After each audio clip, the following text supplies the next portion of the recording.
And to that piece of lieutenant that's always on his podcast, bash us, him.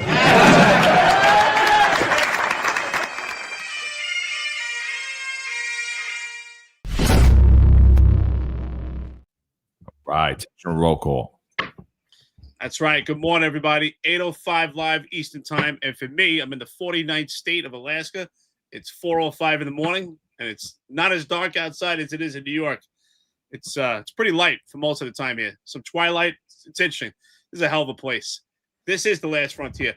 Anyway, got a great topic for you. Talking about Eric Adams. Could he win the re-election? You know what's interesting about this? My phone hasn't stopped. And a lot of people have said to me, you guys are endorsing Mamdani. And I said, when did we ever say that? We're not endorsing anyone. What we've been doing is reporting facts and predictions. So let's get into that, John. Well, that's a funny statement because it's like, so what they're doing is the same thing that Shell and Kaz and Adams try to do to the podcast. Our criticism of their incompetent, inept leadership, somehow they put as, oh yeah, you hate the police department. It's like, what? We're the only people standing up for the police department. We attend CCRB meetings. We attend city council meetings. We lobby politicians for common sense thing while you sitting there holding the water for all these progressives for the last 3.5 years and now pretending like you haven't and trying to Eric Adams and trying to help Eric Adams run from his campaign. It's hysterical. I'm watching Eric Adams' War Room. It looks like a MAGA, straight MAGA post. It's like this guy was the exact opposite 6 months ago. Not even 6 months ago, probably about 4 months ago. And so like that's what they're trying to brand it as, is any criticism of Eric Adams is your pros Mamdani. But the reality is that, anyone helping Eric Adams to bolster his numbers in the poll, to bolster what he has in vote-wise. I mean, he's probably, if there was a legitimate poll out there right now, he's probably at about 4%. So any help as these, I like to call them useful idiots and woke people that are on both sides of the aisle, but the ones particularly on the right that pretended that they were conservative, pretended that they were Republican, and now they're out there telling you that your only path to victory and savior is to endorse Eric Adams, further splitting the vote and harming someone that actually has a shot. They're going to get him to a 13%, maybe 17%. Again, Eric Adams didn't win the primary in the Democratic Party. He would have came in 6th place. That's why he didn't run. So he needed that perception that he was strong, right? So he doesn't run in there. He didn't run in the Republican primary, and he could have. Why didn't he do it? Because Curtis Lewa would have crushed him, right? And so now they're sitting here and telling you, well, Eric Adams is polling higher. Yeah, show me the polls. Show me what? You're showing me a betting site that told me the day before, actually the day of the Democratic primary, that Andrew Cuomo was a 93% favorite. That's the poll you're going to show me? And so, that's the way they're branding this when we're just pointing out the facts as they sit at the moment. Could things change in this election? Absolutely. But if it stays the way it is right now, Eric Adams, if he runs a stellar campaign, gets to 17%, splits the vote further, and ensures that Zohran Mandani is the mayor of New York City. Yeah. Good morning, guys. Hope everyone had a great weekend. Good morning, chat. So far it's pretty cool this morning, so I'm hoping it's not going to turn into a furnace like last week. So anyway, I find it funny that all the social media influences that all of a sudden coming out of the woodwork and have a comment about the election in New York City when, for years we've been complaining that there seems to be a silence, on the right about the declining quality of life in New York City, So it's pretty funny to me that a lot of these same influences hated Donald Trump in 2016 and they became MAGA in 2024, and now they're accusing us of not being MAGA, even though, like we've said before, we voted for Trump 3 times. Okay, and again, as we've said many times on this podcast, we're not. We're not against Donald Trump's agenda. We want America to be made great again, but we just don't want the administration to be roped up in these fraudsters like Eric Adam. You know, we want the agenda to stay on track, and we don't like Eric Adams because we see through him, and we're all victims of his corruption, you know. So I think we're gonna have a good discussion here today, and I think we're not gonna necessarily have the same. We're not gonna necessarily agree on how things are gonna play out in the election, but I think we're still gonna have a fun discussion here. I think this would be a great discussion. Hope everyone had an awesome weekend. Absolutely, our friends and listeners. Got a great comment here, and this is the truth, right? This is something that we've been discussing. It sounds funny, but this is the reality. QC Beast 478 says, "You know you're in the shit when you have to choose between a corrupt, incompetent socialist and a complete socialist, anti-American idiot." Yes, this is what it's come down to. I mean, it's insanity. It doesn't even seem normal. I mean, I'm out traveling. I'm in the 49th state. I'm pretty far from New York, but I still think about what goes on in New York. My mother lives in New York. My pension's in New York. These are things that we have to think about. And the reality is, you have Cuomo, who destroyed the entire state, and during the time at the height of George Floyd, did not support the police. It was in complete opposition. It was his initiatives that created legislation that are anti-police. And ultimately, when you're anti-police, you're anti-public safety. Then you have Eric Adams. I can't believe we're at the point that people believe that Eric Adams is the one to save the city. It goes back to what I said, the Munchausen syndrome. He created the problems in the city, and yet we want him to treat the symptoms. He excuse me, it was Eric Adams who had the welcome mat in New York City to allow illegal military-age males to flood the city. What did we also have with Eric Adams? We have an extreme amount of mismanaged wealth in New York City. How? A good portion of his administration have numerous allegations to be sexual deviants, and it's cost the city millions. Excuse me. If not billions. And yet the argument is that Mamdani is going to give out all these free benefits and all these free amenities to people in New York City. How do we not make the comparison that Eric Adams gave away millions and billions to his cronies, to his circle, because to fight their litigation, to fight their lawsuits that have no place in the courtroom, that have no place to be represented under his administration because they're not even related to their course of employment. This is insanity. And yet, in the dichotomy, we have Curtis Sliwa and Jim Walden, who are long-life New Yorkers, who care about New York, who gave their life to New York. Jim Walden gave his life to New York by working as a prosecutor. Curtis Sliwa's had his boots on the ground his entire life in New York. And yet, these two adults that care about New York City are not even in the conversation. So if we were just to completely cut out the potential for Jim Walden or Curtis Sliwa, these are your choices. Mamdani, a young socialist who wants to give out free amenities. Cuomo, who destroyed the entire state. And Eric Adams, who destroyed the entire city. And yet Eric Adams has gotten the push. So yes, as far as political strategy goes, it's genius. He can't win the Democratic primary. He can't win the Republican primary. As an independent, it gives Blue MAGA a chance to figure out where to put the chess pieces to get Eric Adams into office. John. So, I mean, the thing when I look at Eric Adams and I look at the campaign he's running now, I mean, Eric Adams is running against Eric Adams. Zohran Mamdani is Eric Adams in 2021. Zohran Mandani is Eric Adams the last 3.5 years, pre-indictment. Even during his indictment, actually, too, up until Trump gets elected, when Eric Adams does a complete 180, complete snake.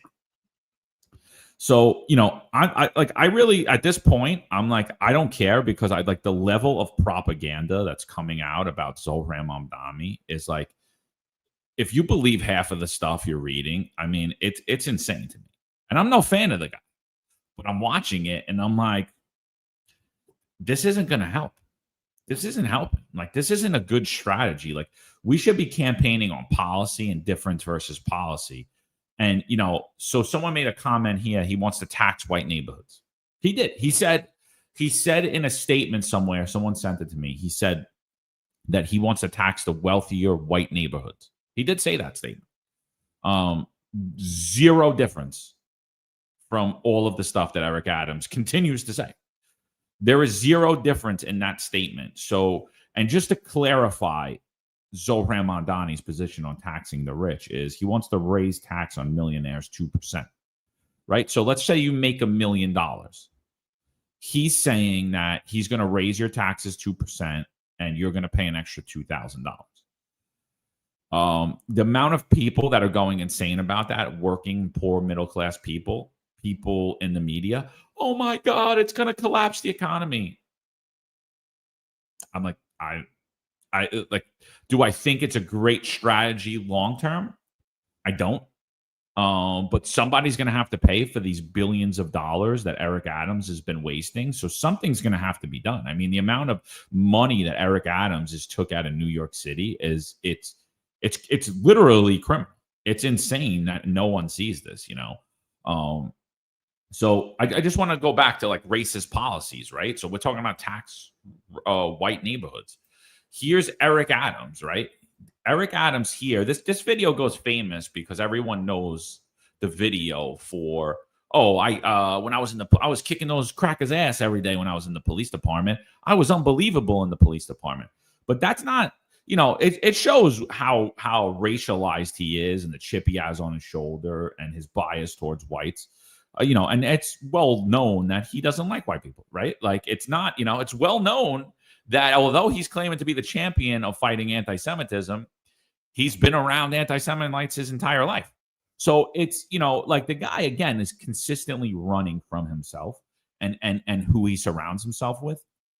But that's not the part of the video that should have went viral.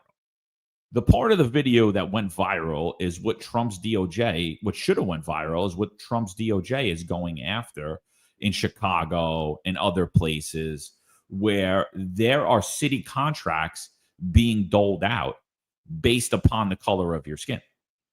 So what Eric Adams says here, this is a campaign promise. I want you to listen real closely to what he's saying.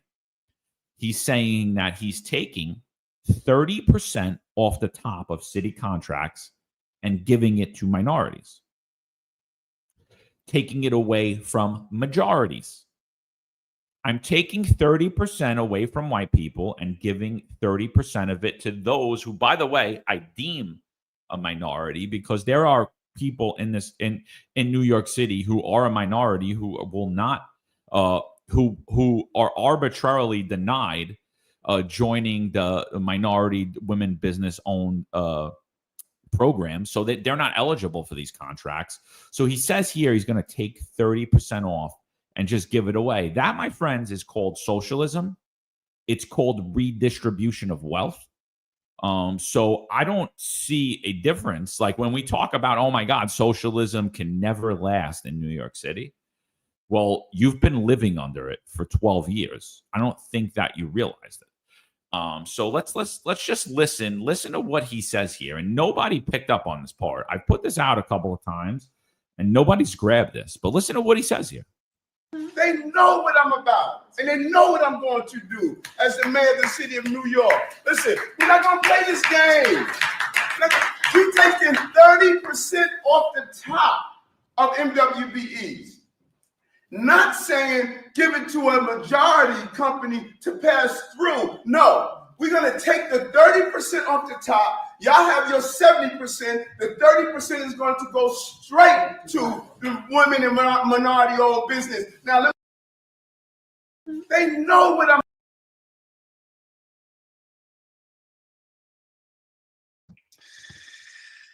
The bottom line is this, John.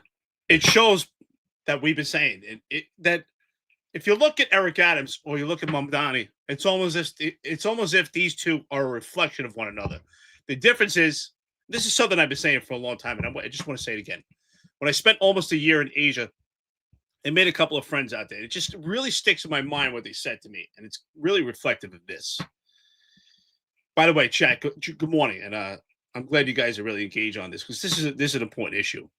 But they said to me that here's the difference between Asia and America. They said here it's so corrupt that it's honest, and they said America, it's so corrupt you pretend to be honest. And that's what I see the difference is. Eric Adams is a salesman.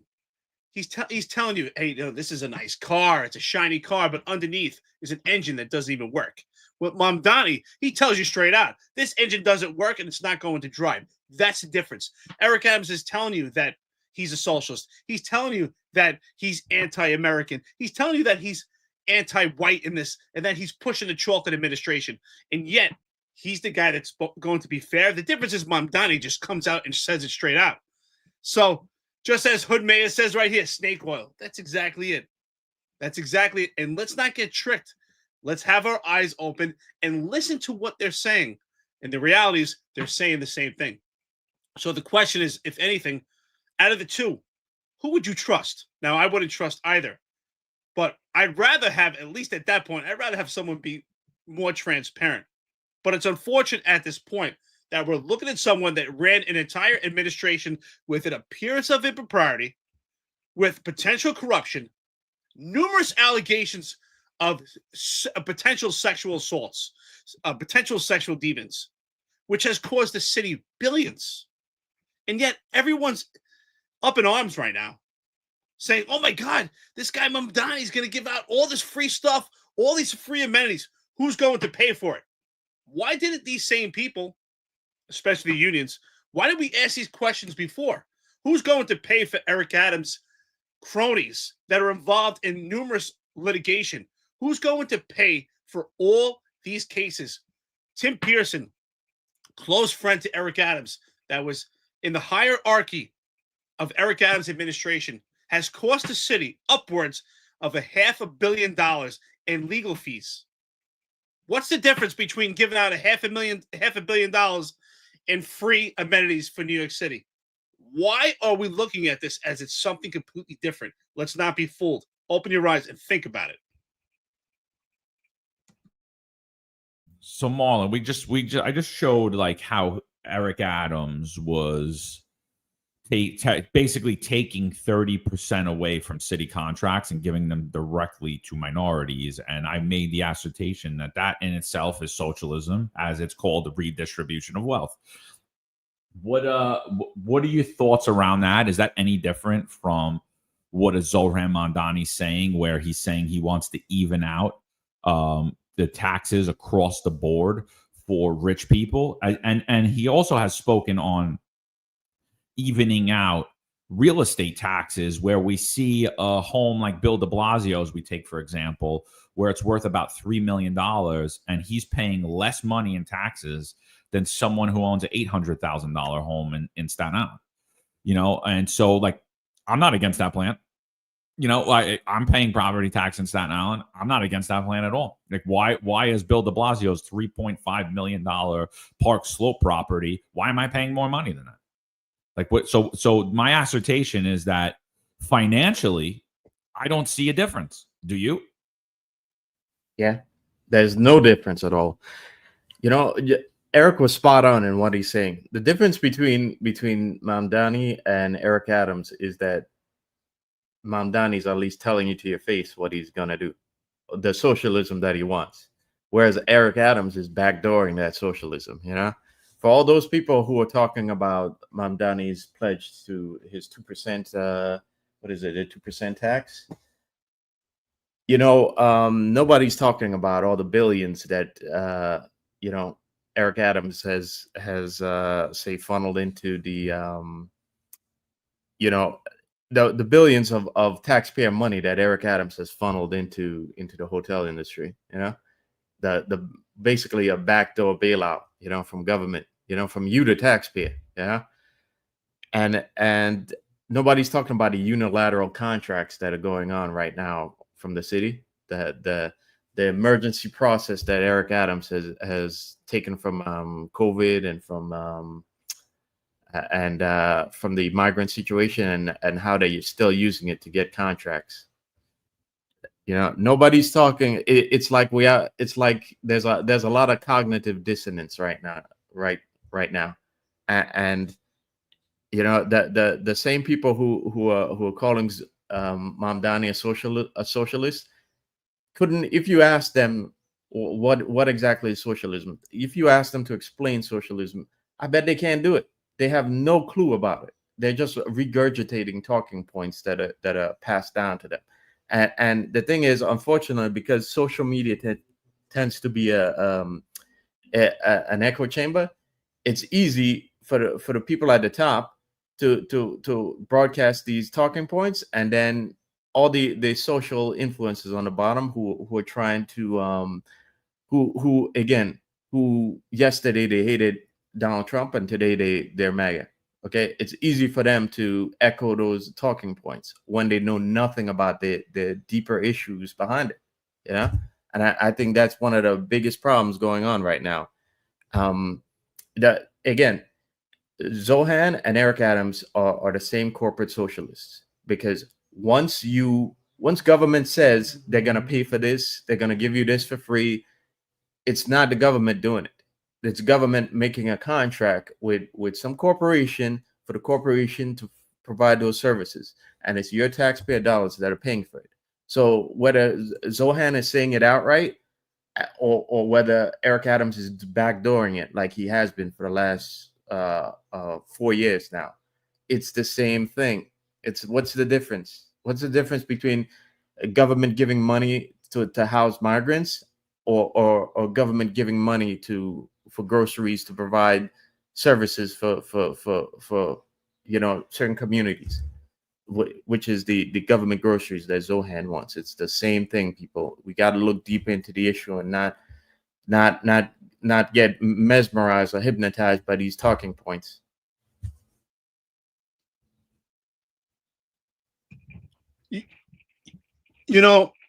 I just want to say, I think that you really nailed on a great point when we talk about corporate socialist. And I think that what people don't understand is how taxes are really spent in a city or a state level.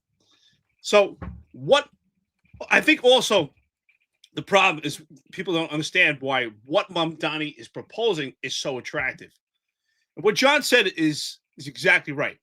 He's proposing a 2% increase on the rich and corporate organizations in New York City. And a lot of people say, oh my God, these cities are going to run.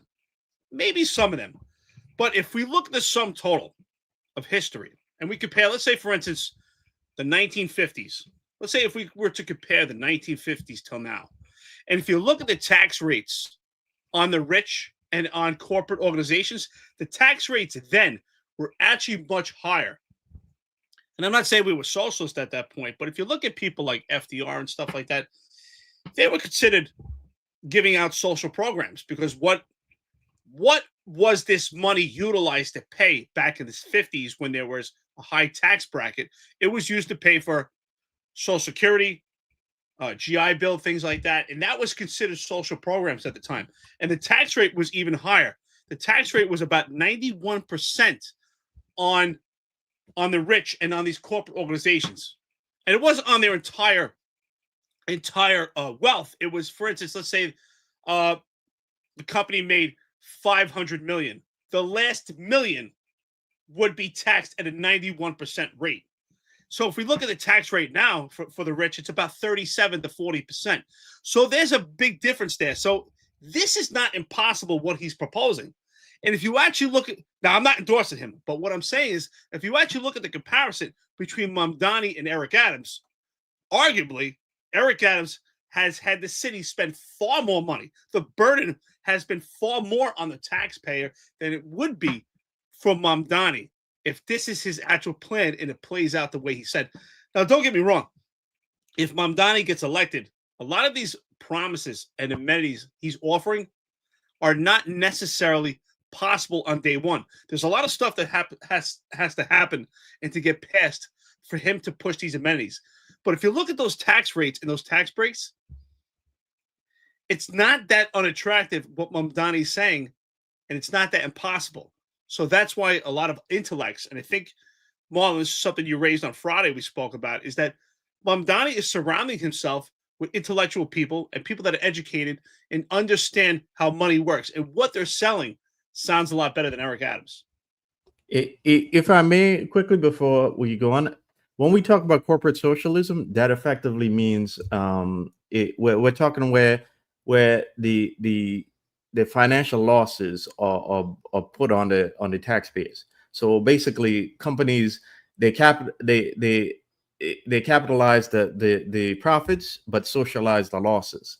And one of those means for that to happen is bailouts. Okay. And that's basically where the government prevents that corporation or company from going out of business. So that's what we mean by corporate socialism. It's effectively the welfare state, but for corporations. So if you lose your job, if your small business is going bankrupt during the pandemic, government wasn't bailing you out. But not if in the case of let's say the migrant situation, New York City government was bailing out these hotels and these commercial real estate businesses in Manhattan via immigrant shelter, and the funds needed to pay for that. So that's what we mean by corporate socialism. If I may. Your mic is off. Well, you guys are getting way off topic here. We're talking about, can Eric Adams win re-election? Are they the same? You guys are going. Not at all. Not at all. 100% you are. Not at all. How do you figure that? Hold on a second, because I want to push back on this right here. Matt O'Brien, S3R, says, so you are back in Mamdani. That's not what we're saying here. What we're giving you is the facts of why Mamdani sounds attractive and showing the comparison of how taxpayer money is spent under Eric Adams and under Mamdani. I don't think they were way off at all, John. I think that we're making a good fundamental argument of how money is spent, and so people understand where taxpayer money is coming from. I'm interested to know why you think we're going off topic here when this because is you're taking a 3-minute segment and making it a 40-minute segment. Are they the same fiscally? Yes or no? Why? Okay. Yeah, but I think we're getting into the silver linings and explaining it. So a lot of people just don't understand, or maybe they haven't looked at it from this perspective. So I don't think it's going to the weeds at all, but I don't know. Let's see what the chat says. Well, if I may, it's important to understand this because this is why these real estate have been backing Eric Adams. This is why Eric Adams has his power right now that he does, and the weight of Wall Street and corporations behind him because of what he's been doing. So, no, listen, I totally agree with you, but again, we're talking fiscally. There's a lot of policy to go over here. Like, there's a lot of stuff here about they're the same. Like, fiscally, are they the same? Absolutely. Does the game change? Fine. And from the real estate game, no, it's the same game. Like, we don't have to get in the weeds. What's corporate socialism? What's this? What's that? The bottom line is, in your opinion, is Eric Adams any different from a Zohran Mandani fiscally? If so, what is it? Well, so you actually just solidified the argument. What is it? Is how is taxpayer money being utilized? And how is it different, the taxpayer raise that Mamdani wants to implement in comparison to years before, showing that it sounds significant, 2%, but if you actually look at history, it's actually not that much. So I think some businesses, if they're hurting, that may be a push to leave New York City, but for some, 2% might not make such an impact when really, how much extra are they paying in a city of yes? That's what I'm saying. Don't you agree that argument solidifies it, John? I don't know how he's raising taxes on anybody, but I don't see any different fiscally between an Eric Adams and a Zohran Mandani. Absolutely nothing changes. The contracts are still going to get funneled based upon the color of your skin. the hotels and the migrants, they both support this stuff. You know, everyone's showing the $55 million that Eric Adams putting towards that Zohran Mandani is putting towards transgender surgeries. How is it any different from the $55 million that Eric Adams just allotted to give illegal aliens free legal advice? So like my whole thing is like, fiscally, is there a difference between them? And I don't see it. And I haven't heard you guys explain if there is or there isn't. Oh, well, there isn't, because they're both corporate socialists, and that's, I don't know if we got that across, but that's the main point. They're both socialists. That's what I'm telling you, is like you're going off it, and I'm not hearing you guys answer. Like, is there a difference fiscally?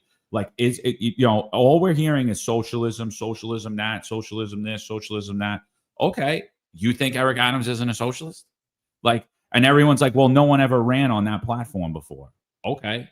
So it's okay to be a socialist as long as you don't say you're a socialist.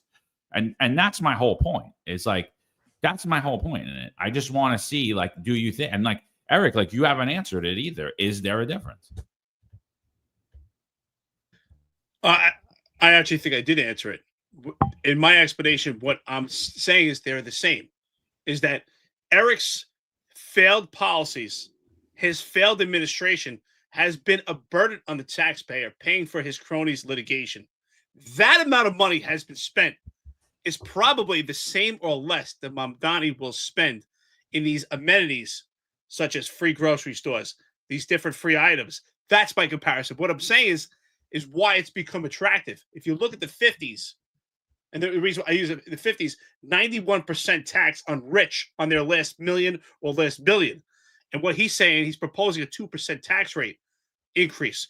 So that's why I'm making that comparison. So if you look at that, they're both spending taxpayer money. And that's why I think that Mamdani looks attractive, because it's only 2%. And if you compare it to history, the rich are doing better now when it comes to paying taxes than they were then. I just want to add one other thing. They're both authoritarians. Okay, they both, because the thing about socialism is when that starts failing, they government forces you, the choices gets removed from you, and they want to force you to take something in your body, or force you to do something. And I think, as we've posted a video before of both of them agreeing to not bring back the workers who were fired during the pandemic. Okay, but what you should get from that is that they both have the same authoritarian tendencies, and so 100%, dude. And that's the next point, right? When we look at the mandate, right? Was the mandate legal? Let's get that out. First, yes, the city could implement the mandate. Your employer could implement the mandate, right? They can't violate civil service law. They can't violate equal opportunity law. They can't deny you religious exemptions, but they did that, right? And both Eric Adams and Zohran Mandani are one on the same when it comes to workers' rights, civil rights, and medical freedom, right? So again, people are like, I put out a statement like a while back where I was saying, oh my God, socialism, it's so bad. Could you imagine? They could tell you to put something in your body without even giving you evidence that it works. They could tell you to put something in your body without actually ever answering one of your questions. And they could tell you to put something in your body and violate every labor contract you have, including city, state, and federal law. And both Eric Adams and Zohran Mandani support that. In my opinion, they are one in the same. So this is great. We brought up another great argument that you segued into, and I think that is another indication to show that they are the same. And I think that's what Marlon, if you agree, I think that's what Marlon and I have been saying is, if you look at Eric Adams and Mamdani, that they're the same. Ultimately, if we were to look at, if the two were driving down a road from point A to point B, the both of them get to the same location. It's the route that they take. And I think the route that Eric Adams takes is the snake oil, right? He's telling you one thing, but he's actually doing something else. Well, where Mamdani's just telling you straight out, this is what I'm going to do. This is what your byproduct is going to be. So now when you talk about the mandate, that's why I think that people have misunderstood. We're not advocating for Mamdani. We're just reporting the facts. Mamdani was on this show. And during an episode on this podcast with myself and John from an interview, Mamdani specifically said he would not reinstate unvaccinated workers. So he's telling you right there that he stood by the mandate. He would not reinstate them. He said at the time that those workers did not comply with a mandate that could be a health issue. And that's how he felt about it. Even though the science has completely proved it was all hogwash, he still stood by it. So that's why I think ultimately all three of us are saying the same thing. These two, if they were looking at the mirror, it's almost like, what was that movie? What was that movie with John Travolta and Nicolas Cage, and they switch faces and they're really the same person? Face Off. That's what this is. Yeah. These guys, right? What was that movie, by the way? Anyway, Face Off. Face Off. That's it. Yeah. By the way, Yeah. that was a good movie back then. But yeah, I mean, the reality is they're the same people. That's why I'm just saying. I say Eric Adams cost the taxpayer a lot of money with the litigation, corp counsel, illegal military age males, crime increase, all these protests. The difference is Mamdani will spend the same amount of money, will have the same issues. The only difference is he's going to tell you. So do you want to get smacked in the face from behind or get smacked in the face in front of you? That's really what this is. So, and that's, comes up to the next thing. Like when we talk about policing and public safety, a lot of people, like that. I'm like, I don't see the difference at all. Like, so Zohran Mandani, he came on the show and he talked about his Department of Community Safety that he wants to put in, an all civilian Department of Community Safety. Here's Eric Adams campaigning in 21. And by the way, this is the way that the New York City Police Department's been moving through a more civilianized, autonomized police department with less effective human officers, right? We're taking in the third world already. So I don't know what people are saying. Zohran Mandani is going to turn New York City into a third world when Eric Adams already did, right? So when we talk about his Department of Community Safety, that Zohran Mandani didn't come up with that. Eric Adams did. This is Eric Adams' plan. He's telling you I'm going to do the same thing as Eric Adams has been doing, right? It takes time. It takes time to get these plans in effect. Here's Eric Adams talking in 2021. He was probably in his Fort Lee, New Jersey residence because he is the first mayor, the first New Jersey resident to ever be a New York City mayor, campaigning from his house in New Jersey. Here he is talking about what he's going to do when he becomes the mayor.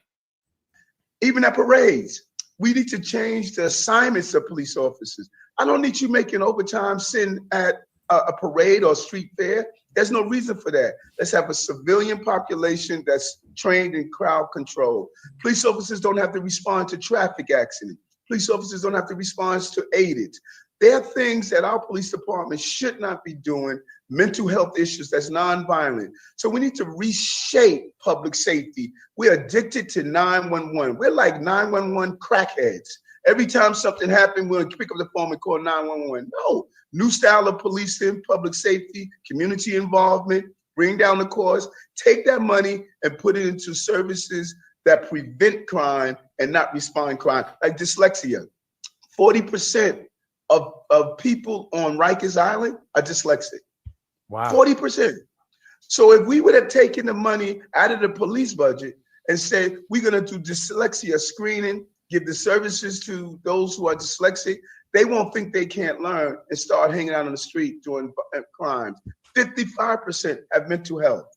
Learning disabilities. 48% have mental health. So that Rikers Island is a contribution to our reactive form of policing and public safety. I say let's go proactive and we can prevent these crimes. And what you're proposing is that doesn't happen tomorrow. That is a culture shift that could take a decade. No, it could happen faster than we think it could happen. Okay. Right now, The mayor did something smart. The mayor immediately stopped 2 academy classes from going in. Remember, personnel, 90% of the police department budget is personnel. He stopped 2 classes from going in. Now he needs, every year you have a countless number of officers who retire and move out. He could shift right now. He could put in order, my office is on patrol. We have almost something like $600 million in overtime. He slashed that budget. He can now immediately, like we did over coronavirus, I reached out to the mayor and the governor's office and say, listen, we need to put in telemedicine. I've been talking about this for a long time.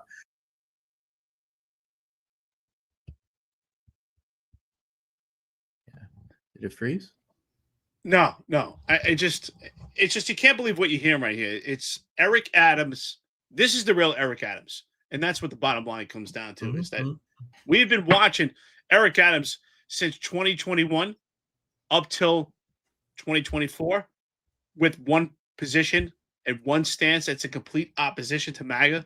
But now that he's blue MAGA, everything has changed. And people have shown they have short-term memories and forgot that Eric Adams is the one that proposed that New York City is a sanctuary city, and their position is still to support open borders. They forgot that Eric Adams is the same one that talked about a chocolate administration. They forgot that Eric Adams is the one that called white people crackers. They forgot that he discarded unvaccinated, invaluable workers throughout various agencies in New York City, including this network right here. Watching this network, you're looking at someone right here, Marlon, a highly skilled investigator, highly skilled on the job, highly skilled off the job, who was discarded and terminated by Eric Adams. And Mamdani on this show said he would not reinstate Marlon. So what is the difference between the two? The two are the same. They've been telling you that. You just have to listen.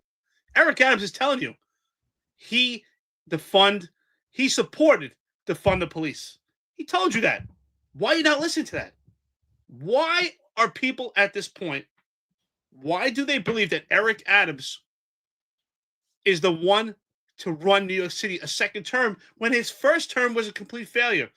Because there's now a push because people are telling you so. And that's why we're getting opposition and people telling us we can't critique the Trump administration. We've all supported Trump. We've all voted for Trump. But yes, we have to critique. He's a man, not a messiah. We have to say that at this point, it doesn't make sense. Before Trump and before Eric Adams was in a position of leverage that he is now, he was under fire for an indictment where the allegations met the preponderance of evidence, which means that it looked like he was more guilty than he wasn't. And yet, he ran a corrupt administration. He's been under a cloud of suspicion his entire career. And yet, this is the person we're now looking to tip the scales for New York City. It just doesn't make sense. Yeah. You know, in a lot of ways, they, like you said before, they're trying to get to outcomes, but in two entirely different ways, you know. Before, you know, in Eric Adams' first campaign, he talked about efficiency in government. And, you know, Mamdani has talked about, basically, Mamdani's talked about making things about equity, right? Those two things aren't necessarily different, okay? They're both, in a way, a little frustrated in the way things are going, except, you know, the problem with Adams is that if you want government, if you want efficiency without having the public involved in that process, if you want efficiency but you want to push unilateral actions, you know, that's not democracy, you know, and that's not the kind of republic that we live in. And the thing about Zohran is, if you want to push equity without, you know, if the way to get to, you can't push equity and not have equal outcomes at the same time, you know. Again, that's not the kind of republic that we live in. You know, I think they're both frustrated with the way things are going, to their credit, but the way they're going about it is wrong. And in both cases, by the way, both cases remove the public from the discussion. Okay, because the public would have concerns in either cases about like all the free stuff Zohran promises, and in Eric Adams' case, all the unilateral moves that he's made. And neither of them want the public to be in that discussion because they want expediency. And I think in a lot of ways that's the problem here. But again, like John says, yeah. So on Friday, we pointed out, by the way, that a lot of Zohran's policies are just extensions of Eric Adams' policies. Okay, in the Department of Community Safety, and when you look at the mental health, it's absolutely is. Okay, Zohran wants to pour more money into initiatives that are already there from Eric Adams. Okay, so again, we're trying to tell you that these two people are the same thing. Okay. Yeah, so everybody on the chat, you're supporting Mandani. Who do you want, Eric Adams or Mandani? I'm telling you, and everybody on here is telling you, neither. That's what it is. Neither. Like to paint Eric Adams as the savior of New York City when his policies are identical to Zohran Mandani's, I mean, is insanity. And it's like it's literally COVID level propaganda at this point. And all I hear is you bah, bah. Eric Adams needs to save us. Bah. Curtis Sliwa needs to step out of the race. Bah. Like I'm not getting it. Like, listen, could it all be a big setup? Could Cuomo come out the day before, 4 days before the election, and Curtis Sliwa come out 4 days before the election and tell you only Eric Adams can save us and endorse him? Bah. Yeah, it's possible. Anything's possible, and then you'll know that the political game is all set up and New York City politics is completely rigged. But we're not there yet. We're looking at what's happening right now. What we just showed you is Eric Adams' idea was the Department of Community Safety, right? He spelled it out. He told you that he was going to remove overtime from the New York City Police Department, which he did. Unless, of course, it's for sex for his friends, where they could trade that for sex, or, abuse women and young boys, young white cops from Long Island, right? Been hearing a lot of allegations about that, but so it's the same thing. It's defund the police, all in the thing. He's talked about it earlier in that interview with Ebro. He talked about how he was going to remove $600 to $1 billion from New York City budget. And there he's telling you he's going to move it to services exactly Zohran Mandani's public safety plan. And that's exactly what's going on. We're going to talk about the Pride Parade later at the end of the show. And the violence that you've seen is a direct result of Eric Mandani Adams' plan. Removing the budget, not staffing the detail properly, forcing people like myself, Marlon Bethel, Eric Dim, Sal Greco, and thousands of you out of the New York City Police Department. Again, this mayor has oversaw the largest exodus of NYPD officers. And people are like, oh, well, Johnny had big classes. Yeah, he had big classes the last year. That's true. Every mayor has a period where they have big classes. The thing with Eric Adams is, though, it's unprecedented levels of retirements. It's unprecedented levels of early retirements. It's unprecedented levels of resignations. We've never seen this before. The department literally cannot function. It will be gone in 10 years if it keeps going at this rate. And Eric Adams has done nothing to plug it. As a matter of fact, he sped it up. So Zohran Mandani, Eric Adams. The audience is very important to this podcast, our friends and listeners. And I see you. I'm looking at the chat. I see you, and exactly what John said. Some friends in the chat are saying that we're pushing for Mamdani. And I say to you, are you actually listening to what we're saying? Because I have to push back on that. We're not voting, we're not advocating or endorsing Mamdani by any stretch of the imagination. Mamdani was on this show for an interview. We invite all walks of life. Just as everyone else, he was welcomed on this show. But what we're telling you is the facts of how we make a comparison from Mamdani to Eric Adams. Why is that important? It's important because we have young Gen Z voters that are supporting Mamdani, and he's running such an effective campaign that he could ultimately be the mayor. And there are people ranting and raving, screaming in the streets of how Mamdani could destroy New York City. And yet, what we're telling you is you've had the same person for 4 years. I'm sorry, almost 4 years already. You've had that person in office. His name is Eric Leroy Adams. He destroyed the city already. And what I'm telling you is this. De Blasio drove the car to the cliff. Adams drove it off the cliff. And either Adams or Mamdani is going to bury it. That's where we are at this point. That's what I'm saying. Patrick Jordan, 6877. I'm pretty sure that's our friend, the chief. If it is, good morning.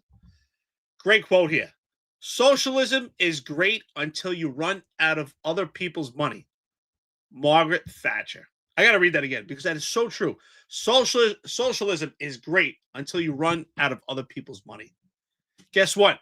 Eric Adams used other people's money to fund a failed administration, corrupt cronies, and Mamdani's telling you he's going to use other people's money to give out free shit. What is the difference? That's what we're telling you. The both of them are not good for New York City. But yet, what we're telling you is that the other choice from Mandani is Curtis Lewa and Jim Walden. Why are we not hearing let's save the city with Curtis Lewa or Jim Walden? Why is Eric Adams at the height of this conversation? Why is Eric Adams being pushed by MAGA? Why? These are the questions you have to ask. Marlon. Yeah. So in the last 4 years, New York City has lost at least 500,000 people, right? We mentioned about maybe 2 or 3 weeks ago about the $14 billion that have vanished because of wealthy taxpayers who've left Manhattan for South Florida. And when I hear people saying that Adams is the better of the two choice, I keep thinking, have you been paying attention lately? You know, if Adams is the better of the two choices here, okay, then look what's happened so far. Look at the amount of money that the city's lost so far. Okay, you can't tell me that he is, okay. And as we're saying here, so if you're worried about wealthy people leaving and just people fleeing the city on the Mamdani, then you should also have those same concerns on Eric Adams, because that's been happening with Eric Adams as the mayor, okay. And nobody's talking about it. Nobody's talking about how either one of them don't have an effective plan here about how to stop the hemorrhaging of New York City. Both of their plans are going to cost taxpayers more money. Okay. Again, it's just with Zohran, he's telling you up front what he wants to do. Eric Adams is going to backdoor it, but both of them are going to cost the city money. And neither one of them have explained how they're going to pay for any of their initiatives. Okay. So if you're concerned about people leaving New York City, then you should be concerned with what Eric Adams has done so far. Yeah. So I'm in the city now. I'm not in the holding cell, thankfully. So don't worry about it. We're good. I see all you guys are worried. But so the other thing is that we keep hearing, well, Zohran actually said he wanted to defund the police. Okay. Eric Adams said he wanted to defund the police also. He just never came out and said it. So you're more worried about the person that actually tells you the policies they like, as opposed to the guy who backdoors and says, I don't support defund the police, but I want to remove $600 million to $1 billion and put that money towards services and lower the headcount of the NYPD, which, by the way, Zohran doesn't want to do. He wants to maintain the levels. Eric Adams there told you he wanted to continue to alleviate the amount of people in the New York City Police Department, and he's been greatly successful at that.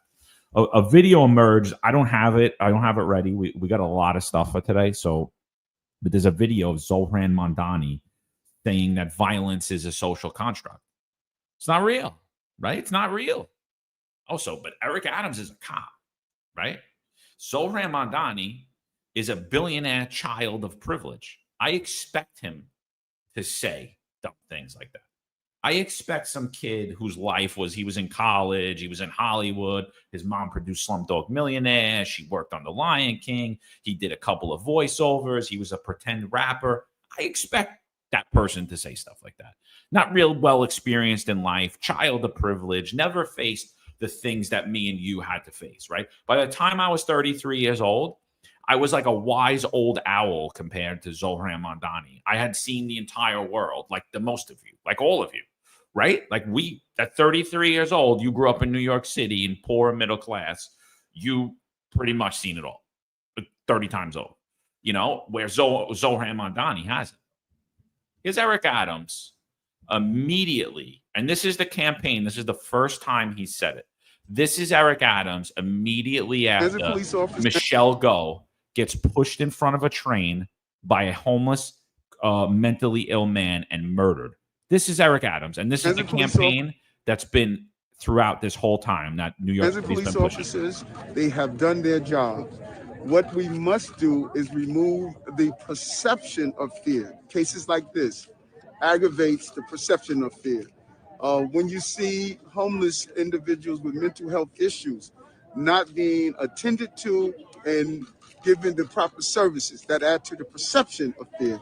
And so what our battle is in the subway system is fighting the perception of fear that cases like this could happen. And we're doing that. We were clear. The chief of transit police, she did her analysis of our rollout. The officers were on trains, they were on platforms, they were doing visits like they were supposed to do. The proper plan was executed. And I continue to say, this is a horrific incident. We lost a New Yorker, but we don't see how many lives we saved because of a proper plan like that. And we're going to continue to expand on it and evolve it.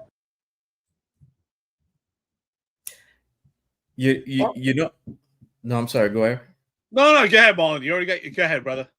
No, I was just going to say to John's comments before, does it seem like that to you guys that both Zohran and Eric Adams have extended adolescence?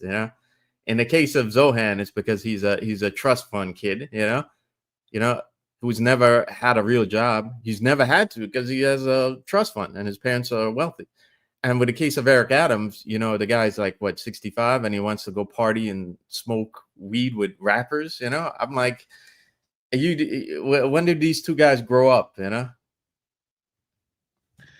That's actually a great point. That's why I even said it earlier, and I didn't even realize it. Now that you're saying that, look at who the adults are in the room. The adults are Jim Walden and Curtis Lewa, but the adults are not in the conversation. Eric Adams, who still wants to be a kid, he wants to be a street hustler, hanging out in the club, spending less time being an actual mayor, but he wants to be partying. And then Mamdani is a young kid of privilege that clearly doesn't have the experience that we have, that New York City grind. John, you're spot on. I think about 33 years old. I already had kids. I already had served time in the Marines. I already served in Iraq for almost a year. I was already a cop. Grew up in poor neighborhoods. Far different experience that he did. Now, don't get me wrong. I don't fault people for being privileged or growing up with a silver spoon. God bless them. You know what? God bless them. But it's what you project also, to pretend that that's not what you are. We know the reality. You can't compare to your average day New Yorker. So, but this is what we're getting. This is what we're getting when it comes to Eric Adams and Mamdani. What we've been telling you is exactly right. They're the same person. What's the difference? The only difference is Eric Adams is black and Mamdani's Indian American. But they're telling you the same. It's exactly what I said earlier, I think. They're telling you the same thing. Hey, I'm starting at point A. This guy's starting at point A. We're both going to get to point B in the exact same spot, but how we get there. One is just showing you straight on. You get to see how he gets there. The other guy is telling you something different. Just like John said earlier. Hey, I'm not defunding the police, but I'm going to remove $600 billion from them. How is that not the same thing? Except this guy is telling you he's going to defund the police. That's what we're telling you. I mean, we can't even forget about Cuomo at this point. Cuomo shouldn't even be in the conversation. But the bottom line is they're both hustlers. One is a street hustler, and the other one is an intellectual hustler. But they're both hustling you, right? How does one hustle you? Eric Adams doesn't tell you the truth, and Mamdani's the salesman at the store is like, hey, come on in. You're interested in that car? Hey, before you get to that car, we got a nice coffee machine here, brand new sodas. You want to have a drink? Oh, it's free. It's on me. That's the snake oil also. Oh, let's give them free stuff. But behind that, it's going to cost you more money for that car. Why are people not seeing this? Like Marlon, John, I don't get it. I mean, New York City, this is smart people. We got our friends and listeners on the chat. You're smart people. So we're not advocating for Mamdani at all. But we're saying, like, damn, aren't people looking at this? New York City is full of, I remember one time there was a census, like, which city has the most intelligent people in the country? And New York City, I think, was number one. But when it comes to voting, that goes out the window. Yeah, I say that a lot. I'm like, I know this guy, he's so smart. And then he goes to the voting booth and I'm like, what the hell happened to you? So I gotta say though, like I next segment, I want to get into if Eric Adams could win, because I don't understand your point of forget Cuomo. And I've heard that from a lot of people. I think if anybody should have dropped out of the race to give a chance to beat socialism, it should be Eric Adams, in my opinion. But we'll go into that in a later point, because I've been hearing that over and over again, that the only person that has a shot to beat Zohran Mandani is Eric Adams. I believe that is the biggest falsehood I've ever heard the way things currently sit. If things change because this social media hype grabs hold, then it's a different story. But as of right now, I think it's not a great talking point at all. I think it's inaccurate. Before we do that, last thing, I want to get on what is the main difference between a Zohran Mandani and Eric Adams. And I think we could all say it's their position over Israel, right? It's 100%. Eric Adams is out there. He's kissing every Israeli organization's butt. He's kissing the Jewish community's ass, even though I believe he's failed miserably at keeping the Jewish community safe in New York City. We did show night after night after night for about a year, where we showed you that New York City Mayor Eric Adams weakened the New York City Police Department's ability to respond to these protests. We showed you night after night how he allowed paid agitators and paid organizers to shut down critical infrastructure, get way too close to religious institutions, and really cause harm, fear, and alarm to a lot of different groups, not just the Jewish community, but most of all to the Jewish community.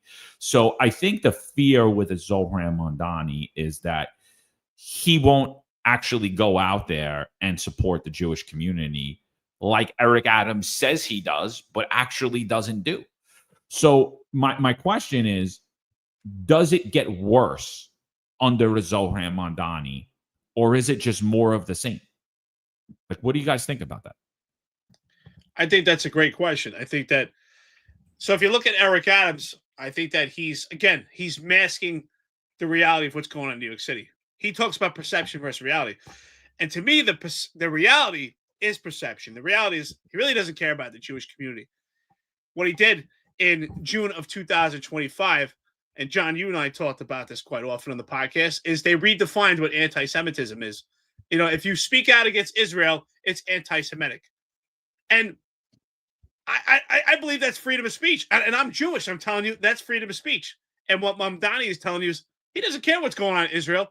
Let's actually put New York City first. So that's the part that I agree with. Yet he's telling you he cares about the Jewish community. He's telling you that he puts more resources into houses of worship when it comes to Jews in New York City. But yet he's allowed protest and riots, and I say riots because many of them have turned violent, since October 7th.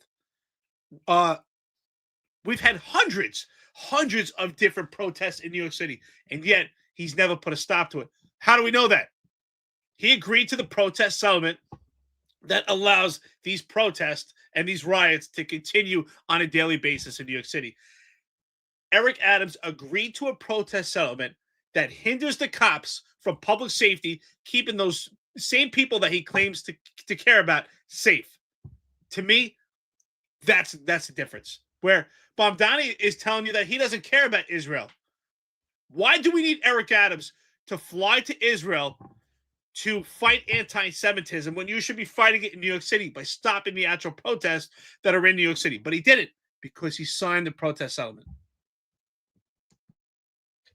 Yeah, I'm gonna take a different stance on this. I'm gonna say that it doesn't matter who's in there. I mean, in terms of between Eric Adams and Zohan, it won't matter between either of them. The protest will continue. And the reason why I'm saying that is because Zohan supports the protesters. So I don't expect any action on his part that's going to clamp down on all the Marxist agitators that are in the crowd. I don't, because he's outright a Democrat socialist, and again, the difference is he's going to tell you to your face, okay? Whereas Eric Adams just won't do anything about it, while telling you that, where they'll give you tough talk, but they're not going to back that tough talk up with action, okay? And they're not going to they're not going to push for federal resources. They're not going to push the federal government to do it. They're just going to tell you that we don't like this. We they're going to tough talk in his press conferences. What I'm saying is, unless the only thing between those two that'll stop those protesters, or rather stop the agitators from trying to turn the protests into outright riots, is the federal government. And to that, it's the FBI, and it's Dan Bongino and Kash Patel. If they do their jobs, then this stops, okay? Because we can't rely on either Zohran or Eric Adams to do it. I think there's no way they're gonna do anything about it. I just want to say I totally agree with you, and I didn't go into it. I was just explaining a different stance. So Eric Adams to me, he shows empathy for the Jews and masks the fact that he really doesn't care, because he's saying he cares. They redefine anti-Semitism, but he's allowed these protests to go on. And what I'm saying with Mamdani, he just straight out says he doesn't care what happens in Israel. And yes, he's going to allow those protests as well. It's going to be the same thing. I totally agree with you. I think you're spot on. I think it is going to look the same. The difference is that it goes back to everything we've been saying on this podcast, is they say the different things and they take it in a different approach, but they're both going to get to point B. It's going to be the same, and that is allowing these protests to continue. And maybe, I'm not sure which one would be worse, but the both of them would allow it and not put a stop to it. There's no doubt about it. Yeah. Well, to your point, I think Eric Adams cares about the Jewish community only as much as they're going to contribute to him, and they're going to give him contracts, and they're going to push for contracts. He doesn't care about if you're kickbacks and airplane upgrades and hotel upgrades. If you're Jewish, you're middle class, or you're the lower class, Eric Adams doesn't care about you, because he's busy taking away police officers from your communities right now. Okay. And just like every other community in the city, we care about the same things. We care about street crime. We care about the quality of life in our communities. We care about the way things are going with the city. And has Eric Adams showed you that he actually cares about any of those things? Really? I mean, look at the precincts of your neighborhoods. They're busy. First, they pushed out a lot of the senior personnel, and the city can't fill those ranks right now from the academy. So your communities are short of people. Eric Adams doesn't care. Okay, and that's the point that we're trying to get across to everyone. Yeah, no, totally. By the way, I totally agree with you. I don't think that we're any different on that. It's Eric Adams will sit there with an Israeli flag on his lapel, waving the Israeli flag, and Jews will be getting assaulted on the streets of New York City every night. And he's like, "I stand with you," and we're not. And Jessica Tisch will come out. We're not going to tolerate that, and absolutely nothing's going to get done in the next night. And so it's the same thing. It's just the thing is with Zohran is he's not pandering to Israel, and honestly, I think that's a big part of the reason he has such a big base is I think people are getting sick of Israel. It's like, are you the mayor of New York City, or are you going to run for Israel?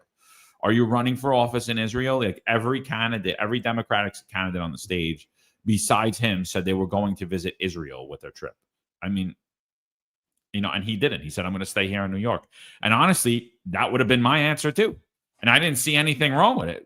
I was like, okay. I'm like, that doesn't mean he's an anti-Semite. doesn't mean anything. I'm not saying that he is or he isn't, but like, so that's the only thing I see. And I agree with you. I think it's more of the same. The rhetoric is different. The painting of it's different, right? Oh, I didn't say defund the police. I just wanted to defund them. I didn't say it though. It's like, oh, okay. I didn't come up with the community of the community division of community safety. I just did it. You know, it's like I never said I was going to do it though. I just did it. You know, and so like that's the thing. So now let's get into the debate, because I heard both of you guys talking on Friday, and I completely disagree with you guys that Eric Adams coming out of the gate, and he's number one front runner. Forget Cuomo. Nobody else is in the race. Nobody else has a path. I want to see like why you guys are saying that, because I personally don't see at this moment in time, I don't see a path to victory for Eric Adams, even though the media is telling us there is one. The way it sits right now, I don't see a path to victory for him. Well, I totally understand what you're saying, and here's why I think differently. Because it goes back to what Marlon and I've been saying. I think you're right. I mean, is Cuomo still a player? Yes, we're saying forget Cuomo at this point, because I just think that his character, his record is completely stained at this point, and it's not holding up in the conversation. But the argument for myself and Marlon, I think, and I'm not speaking for Marlon, but based on what Marlon has said so far, is we both feel, and I feel, that 4 months is a long time. And the reason I also say that is, I mean, we see the turnout of the Democratic primary, but I've said this before on other podcasts, and I know I've mentioned this to you, John, but I don't really have any faith, and I don't trust these polls. These polls, to me, they seem fake to me. They seem phony, and I just don't trust them. And I'm just going by what I see, because of the podcast, we have so much engagement with cops, the unions, people in New York City. We're on social media constantly. And just based on my observations, what I see, and this push for MAGA, I do think that things could turn. Like here, King Gerbo 17 says 100 polls are bullshit. And that's what I feel like. Yeah, I mean, in the Democratic primary, Mamdani did well. Who was his opposition? Cuomo? I mean, at this point, can any of them stand up to what he's selling? And who's voting right now in the Democratic primaries? These Gen Z voters that really attract to Mamdani. But I think Eric Adams, with 4 months left, still a long time, I just don't trust these polls. To me, I mean, we've seen it before with Donald Trump. The polls were just a complete lie.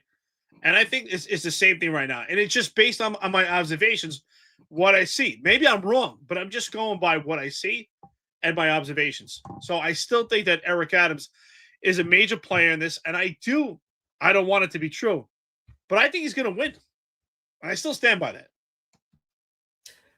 Yeah, so my thinking on Eric Adams winning, again, like Eric just said, 4 months is a lifetime. You look at where Zohran was 4 months ago and where he is now, 4 months is a lifetime.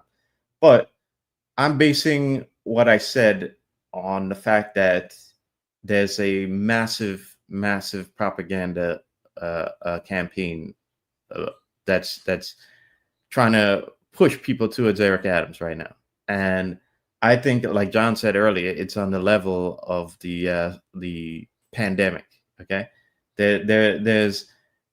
we're seeing people who said nothing about New York City, nothing, and all of a sudden they can't stop talking about New York City. Okay, they can't stop talking about New York City, and are we supposed to think it's coincidence that it's happening now, right after the primaries? You know, I don't think so at all. I think that the amount of money that's behind Eric Adams, and we're talking billions of dollars. And again, you could accuse me of being black-pilled or being a cynic, but I just think that the amount of money that's behind Eric Adams is going to play upon the low information voters or the low information society that New York City has become. I think they're going to prey upon it and bombard the public with propaganda from all directions, and we're seeing it now. And I can't say that won't win, because again, there shouldn't even be a debate right now about Eric Adams being there. Okay, there should not be. We've seen all these scandals. We've seen the money for the migrants, the condition of the quality of life of the city. Everybody is upset. Everybody's angry at Eric Adams, from the right to the left. Everybody sees the changes that's going on around him. So there shouldn't even be a debate, but still there is. And I think that's a byproduct of all the money being maneuvering behind the scenes and trying to shape the conversation right now. So that's why I'm saying Eric Adams is going to pull it through.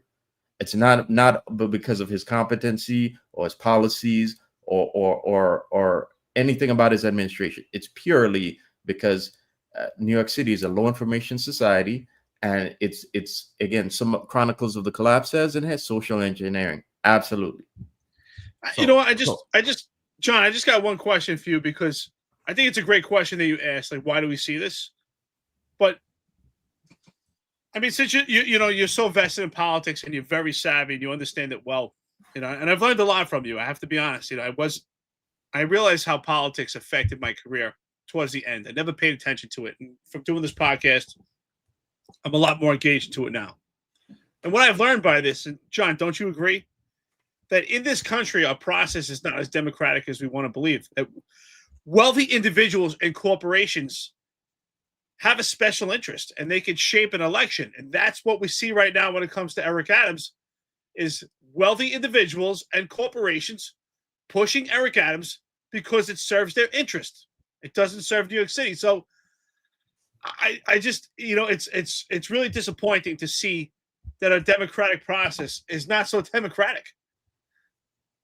So a couple of things, one, dirty roofer, your pension will go away with Mandani. If that in fact is true, then your pension goes away with Eric Adams, because again, they are exactly the same. We showed you that. I don't really need to go back. So if in fact that's true, it's exactly the same. So I understand what you guys are saying. You're saying because there's a huge push in the media, you believe that the mind of the voters will be shaped to push in Eric Adams, because it is COVID level propaganda right now, and everyone is literally buying into it. Yes. And I laugh at the fact that like no one has realized, like, why all of a sudden is there such a concern about Zohran Mandani? Like, where was Eric Adams prior to the Democratic primary?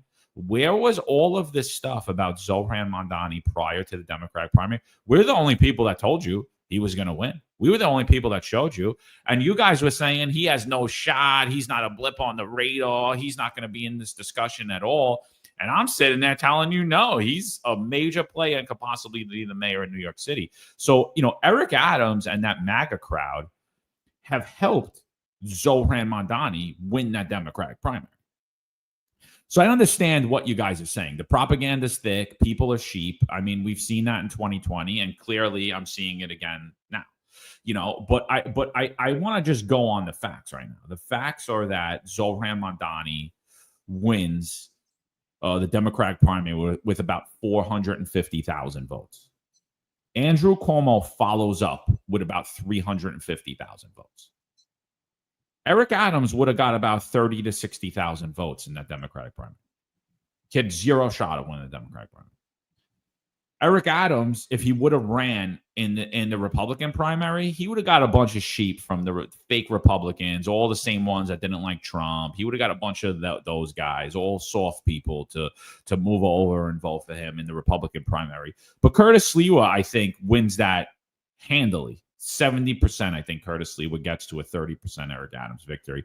And that is a fact. Like, that's not me coming out and saying anything. We know what the votes were. We know what they would have been in the Republican primary, which is exactly why Eric Adams didn't run in either of them.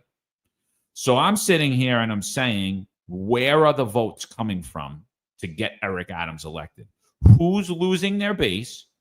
Is Cuomo had to step out by Friday? He did not. I mean, unless he comes out and endorses Adams, and even if he does, Does his support all go to Eric Adams? And I don't think so. So I understand what you're saying, and I agree with you that the nation is captured by this propaganda machine that is Eric Adams. But where does he get the votes from to win? Well, there's one thing we haven't discussed, so I want to know if you thought about this also, right? Well, for one, do you agree? And if the chat, do you agree with what I'm saying, that our voting process is not as democratic as we like it to be? I mean, these wealthy individuals and wealthy corporations have access to Adams. That's the voters. Some voters don't. And that's private meetings. They have sit downs. They have discussions about where money's going to fund, like, for instance, this economic wheel Marlon and I always talk about when it comes to these hotels. So there's a lot of money involved. And the other thing I think we should discuss, I'm curious what your thoughts are on this also, John, and the chat. I'm curious what you think about this also. The control of media by the Adams administration, to me, that's something I also think about, that maybe in these 4 months, the fact that the Adams administration has held, and you say they hold the media captured. The media is captured, right? I say the media is under siege. But under Eric Adams, the media is under siege. Could the Adams administration control the media so much that they push Eric Adams also to pull from some of these voters from Mamdani, to pull from Sliwa, to pull from Walden? But that's not what I'm asking you. That's already there. Like, the propaganda machine is in full effect. Adams controls the media. It's clear as day. The New York Post should change their name to the Adams Post. They should change it. You know what they should change it to? Actually, Leroy's Press, right? Just like viral news. They should, Leroy's Press is what they should be called. I've heard that before. It's there. Fox News, Newsmax. Those are Eric Adams. 770 is going to move away from Cuomo. Katzimatidis is going to move away from Cuomo. He's going to push Adams. The New York GOP, Andrea Katzimatidis, she's going to push Adams. That propaganda machine's already in effect. But where do the votes come from? Are you saying that he's going to get the votes from Sliwa and Cuomo? Like, where do you see the path to victory in it? Like, that's what I'm not hearing. I get the media's on his side, dude. I get it. Well, and I see what you're saying, and I think based on what you're saying, I think I'm saying the same things, just wording it different. I do believe, and that's a good question, where are the votes coming from? Because the votes have to come from somewhere, right? So if the amount of people that are voting doesn't change, right, because of voter apathy, people are not getting out. If the same amount of votes we have in the primary continue, yes, I do think that they'll have to pull from Sliwa and pull from Cuomo and pull from Mamdani. And that's what I'm saying. I think how they get that done is by the interest of these wealthy individuals and these wealthy corporations getting to voters. Because if not, they're not. They may feel they'll lose money. There's mongering that you'll lose your pension, which you might lose your pension anyway. And I think also because they control the media, and the media is pushing for Eric Adams, and so that could change people's vote in 4 months. So yes, I do think they'll pull from that. Marlon, where are they getting the votes from? Well, I'd just like to point out that in 2021, only 23% of New Yorkers voted in that election. 23%, which was about just over a million, I believe. Just over 1 million. Which is traditional. It's not low. It's traditional. Traditionally, that is the amount of people you are going to get to vote in an election. Yeah. So where could Eric Adams get it? Well, if you're scared of public enough, you're going to get people to come out. You're going to get a lot more people than 1 million to come out. And that's where he's going to get his votes. It's all tied to the propaganda. If there's enough propaganda to scare the public, especially scare older folks, scare city workers, who fear their pension getting destroyed, you're going to get those voters to come out. Fear is one hell of a motivator, and that's why it's continuously being used. We saw it being used just 3 years ago. We see it being used in a situation in the Middle East. We saw it being used in this situation in Ukraine. Fear is one hell of a motivator to get people to support your cause. You know. So you're saying if they get the people that don't traditionally vote out. All right, let's put the numbers out there. So 65% of registered voters are Democrats. right? So there's 5.1 million registered voters in New York City. We just told you 1.1 million of them vote, right? That's it. It's about it traditionally. Marlon, you make a great case. Maybe the media scares people enough to get them out. I could see that. So 65% of those votes are Democrats, 3.3 million voters. Democrats came out largely for Zohran Mandani, and I think that Democrats will largely reject Eric Adams based upon the fact that they hate Donald Trump. You know, they hate Donald Trump more than they hate socialists. You know, but what about John? What about the Republican side of things? What if these wealthy interest individuals and corporations push so much and say, "Hey, listen, you're at a point where you're going to lose money, and it's either you vote for Adams or we're going to have Mamdani." And that's why I say maybe they'll pull from these voters. And the other question, all the wealthy Republicans are already behind Adams because he's easily corruptible. Good point. And he's paying them big money. So that, like, we're not swaying anybody. They've always been behind him because they're making tons of money under his city of yes. By the way, the only candidate that has came out against the city of yes is Curtis Lewa, right? Where he's going to let developers build and topple. I don't know where they're putting up all these houses, but supposedly they're going to build them everywhere and funnel all of this, all of these contracts to their hotels and to their residences. So until their apartment complexes. So I don't care about the wealthy people because they don't even count. They're gaslighting all of us. Like the wealthy people are already in the game. They want an Adams or they want a Cuomo. That's it. They don't want anybody else. Well, I think, listen, I think you brought up a great point, and I think you solidified your statement. So with that being said, we're talking about 23% of actual eligible. Is that 23% of voters or just who's eligible? Wait. Let me break the numbers down. There's 5.1 million registered voters in New York City. 65% of them are Democrats. That's 3.35 million voters. The overwhelming majority are Democrats. 11% are Republicans, right? 561,000. Go back to the 2021 election. Eric Adams wins with 740,000 votes. Curtis Lewa gets about 315,000 votes. So Republicans don't turn out and Democrats don't turn out, right? And again, when you look at the primaries, it's the same thing. When you look at the Democratic primary, it's mirroring exactly what it was. And Cuomo had a large pack behind him. And there was a lot of anti-Zohran propaganda coming out from the Cuomo camp.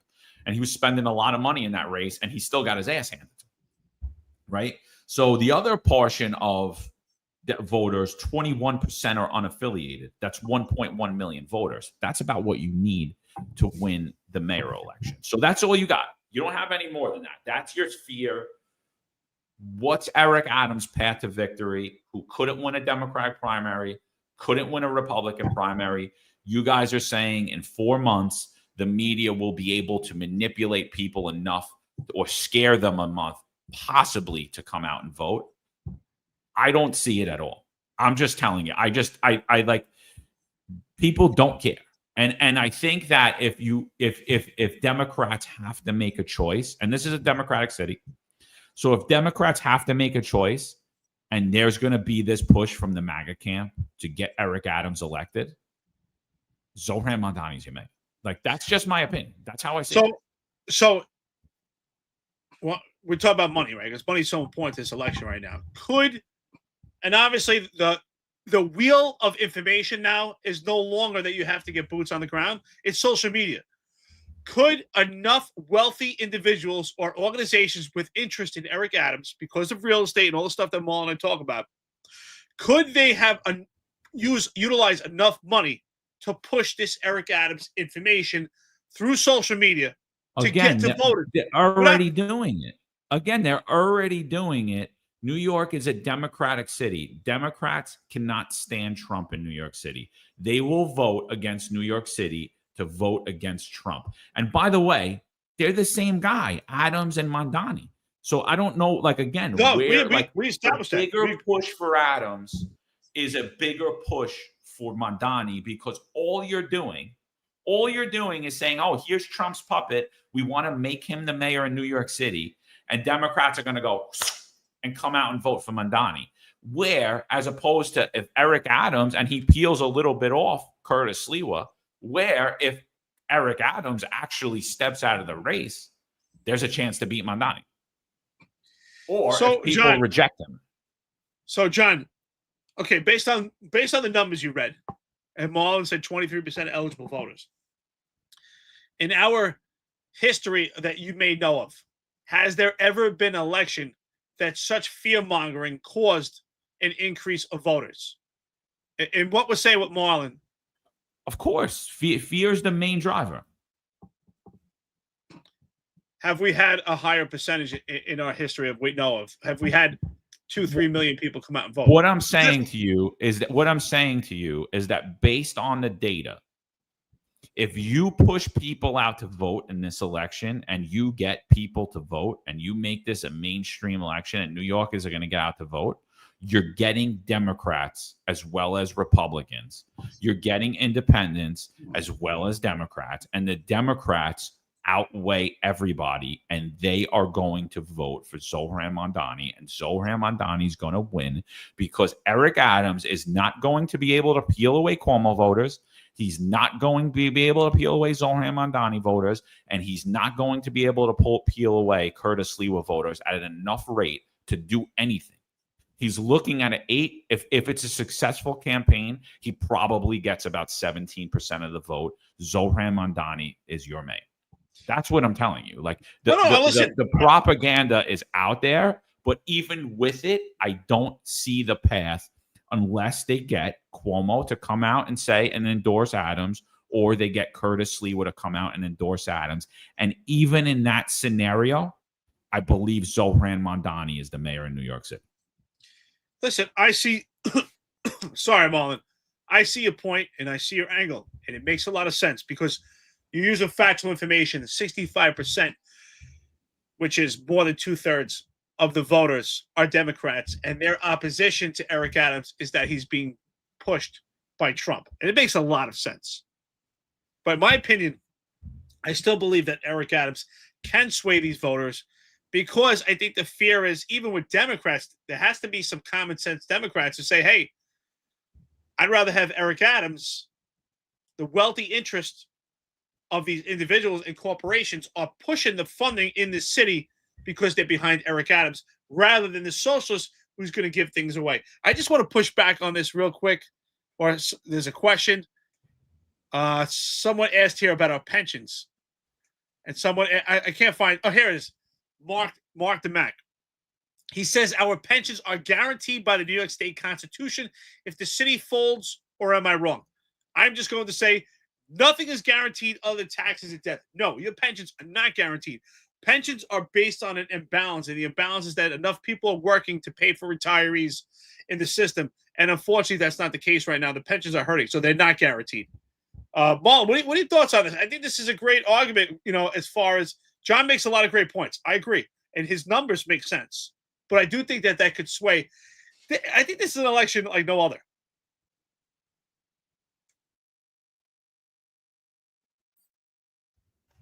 I just want to point out that 50% of the New York City's population is 40 and older. Okay. And the majority of Zohan's, the people that he got in the primary were young people. Okay. So with 50% being 40 and older, and it'll be 66% if you count from 30 and over. And how much of that we can split from, say, 35 and older, I'm not sure yet. But the point I'm trying to make here is that even though Zohran got the younger voters, once you throw fear in the mix, and the fact that the vast majority of older voters live in rent-controlled apartments. Mm-hmm.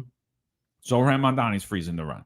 Eric Adams isn't. So he doesn't just win with the younger voters. He has a large base of older voters too. So I just want to, please finish, but I just want to put that out there. Because it's not just younger voters. Mm-hmm. Well, here's the thing with that. I mean, it's not very hard for Eric Adams to adopt a lot of the policies that Zohran is saying, and as you noted earlier, he already has. You know, it's not But that they hate far Eric off Adams. the talking points from But people who live in rent controlled apartments hate Eric Mhm. Adams. I could play you the video of the older Holocaust survivor talking about how great her rent increases were, and then he accused her of treating him like he was a slave on her plantation. Mhm. People in rent controlled apartments hate Eric Adams. Well, that's true, but here's the other thing: is does Zohran really appeal to those folks, other than his policy of, say, freezing the rent? Is Zohran really a candidate that's appealing to a lot of these sectors? Because I Obviously, believe Eric Adams is. By the way, he's the Democratic nominee, Marlon. The Mhm. same thing that Eric Mhm. Adams was when he won the seat in New York City Mayor. Mhm. Is he appealing to the voters? Hell yeah, he's appealing to the voters. Mhm. Great point. Great point. I think that this is the argument I made. I think we spoke about this on Friday, or maybe even in X Space. So I think that it's kind of like a bookend. I think Mamdani entices the Gen Z voters, the young people. They see free stuff and they see this movement, and it's transparent of removing the stranger with the gun. Right? We played that on Friday. That's what not Eric, sorry. That's what Mamdani talks about, is that stranger with a gun and move into this community-style policing.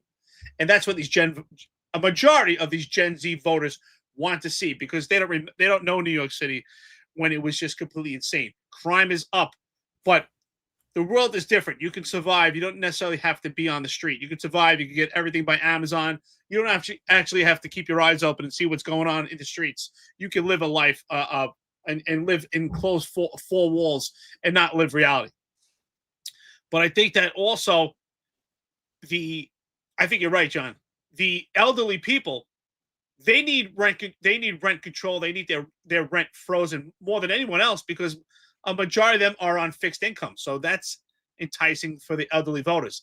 It's the middle ground that I've been talking about, is what happens to that middle-aged person. I'm middle-aged, I'm 45. Same thing for you, John, and Marlon, we're all similar age. Those middle ground voters, like 40 to 60, what happens to them? Those are the voters I've been talking about. To me, they could easily be swayed to go for Eric Adams. That's my thoughts. What do you think on that? I think. All right, let's see. What do you tell me what you think on that? Who are you voting for? Are you voting for an Eric Adams? Is there any chance that you could vote for Eric Adams or Zohran Mandani? I wouldn't vote for either one. Of course not. Of course not. So then, okay, Marlon, would you vote for an Eric Adams over to Zohran Mandani, or Zohran over an Eric? Would you vote for either one of them? Well, I don't think you could use us because we're plugged in, you know?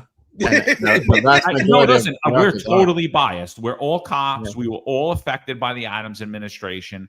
We're totally biased. But are any three of us voting for I already said it, there is no shot in hell that I ever vote for either. Mm-hmm. Even if you told me, even if I believed what Nancy Rodin's saying here, that she can in good conscience vote for Sliwa, she's going to vote for Adams, he can't win, all the stuff. Even if I believed that, there is no way in hell I ever vote for Eric Adams or Zohran Mandani. There's no way in hell. And I know a lot of principled people like that. I know people that are like, oh, this guy was pushed for open borders. This guy destroyed the city. He destroyed the New York City Police Department. He's corrupt. I don't care. Listen, how many people have I voted for that won elections in New York City? Not many, dude. I think when it came to I think Nicole Malliotakis was one of them, and I held my nose every time I voted for her. I think she was one of them. Yeah, my councilman, because my neighborhood was red, my councilman, I would get that vote in. And it was a shocker to me when Trump won. I was like, wow, I can't believe it. I actually voted for someone who won. It was so to me, I was I always knew I was going up against the grain. Here I'm saying this is a totally different election in New York City. This is an exciting election. There is a shot that the Republican nominee could win this election, and Republicans are sabotaging him. And they're going with a candidate. Nancy Rodin's going to go and vote for a candidate that has no shot of winning, basically ensuring that Mandani is going to win the Democratic primary. I'm sorry, is going to be the mayor of New York City, because it just splits the vote further. Just a quick analysis before you guys go. This isn't mine. I'm not going to put who this is. but this is a very tuned in, plugged in person. This is what he writes me. Sliwa has a better chance than Adams if people don't switch back to Adams. Walking into the election, Curtis is starting with more votes, 100%, right? People are looking at the last election stats. The Dems all united under Adams because he was the only Dem. In 2025, Mandani is keeping his votes. That chunk of Cuomo votes will get split between him and Adams. So he will actually be starting with at less votes than Cuomo, right? Adams. He'll be starting with way less votes than Cuomo. We need this Adams. We need this Adams is the hero panic to subside. Plus, people look at how many votes Adams had last cycle, forgetting him and Cuomo are now fighting for half of that because Mandani's keeping his portion. And he's also, to quote, he didn't say this, but I'm saying this, he's also going to get a large portion of Cuomo's vote, right? Then last 4 years, COVID effed people. Homeless shelters in neighborhoods, migrant shelters in neighborhoods, corruption issues, battery sites, city of yes, congestion pricing, and all that other BS. Only so many ways to get to 100%. Republicans account historically for almost 30%. Then historically, all random long shot third party independents count for 5 or 3. So the Dems have 65% to split with Cuomo, Adams, and Mandani. You can say Mandani is starting at 35%. Cuomo, Adams will be at 30%, split amongst them. Republicans have to hold the line, and moderates and independents have to see and clearly understand the math. And if they did so and held strong, Curtis Lee was the mayor in New York City.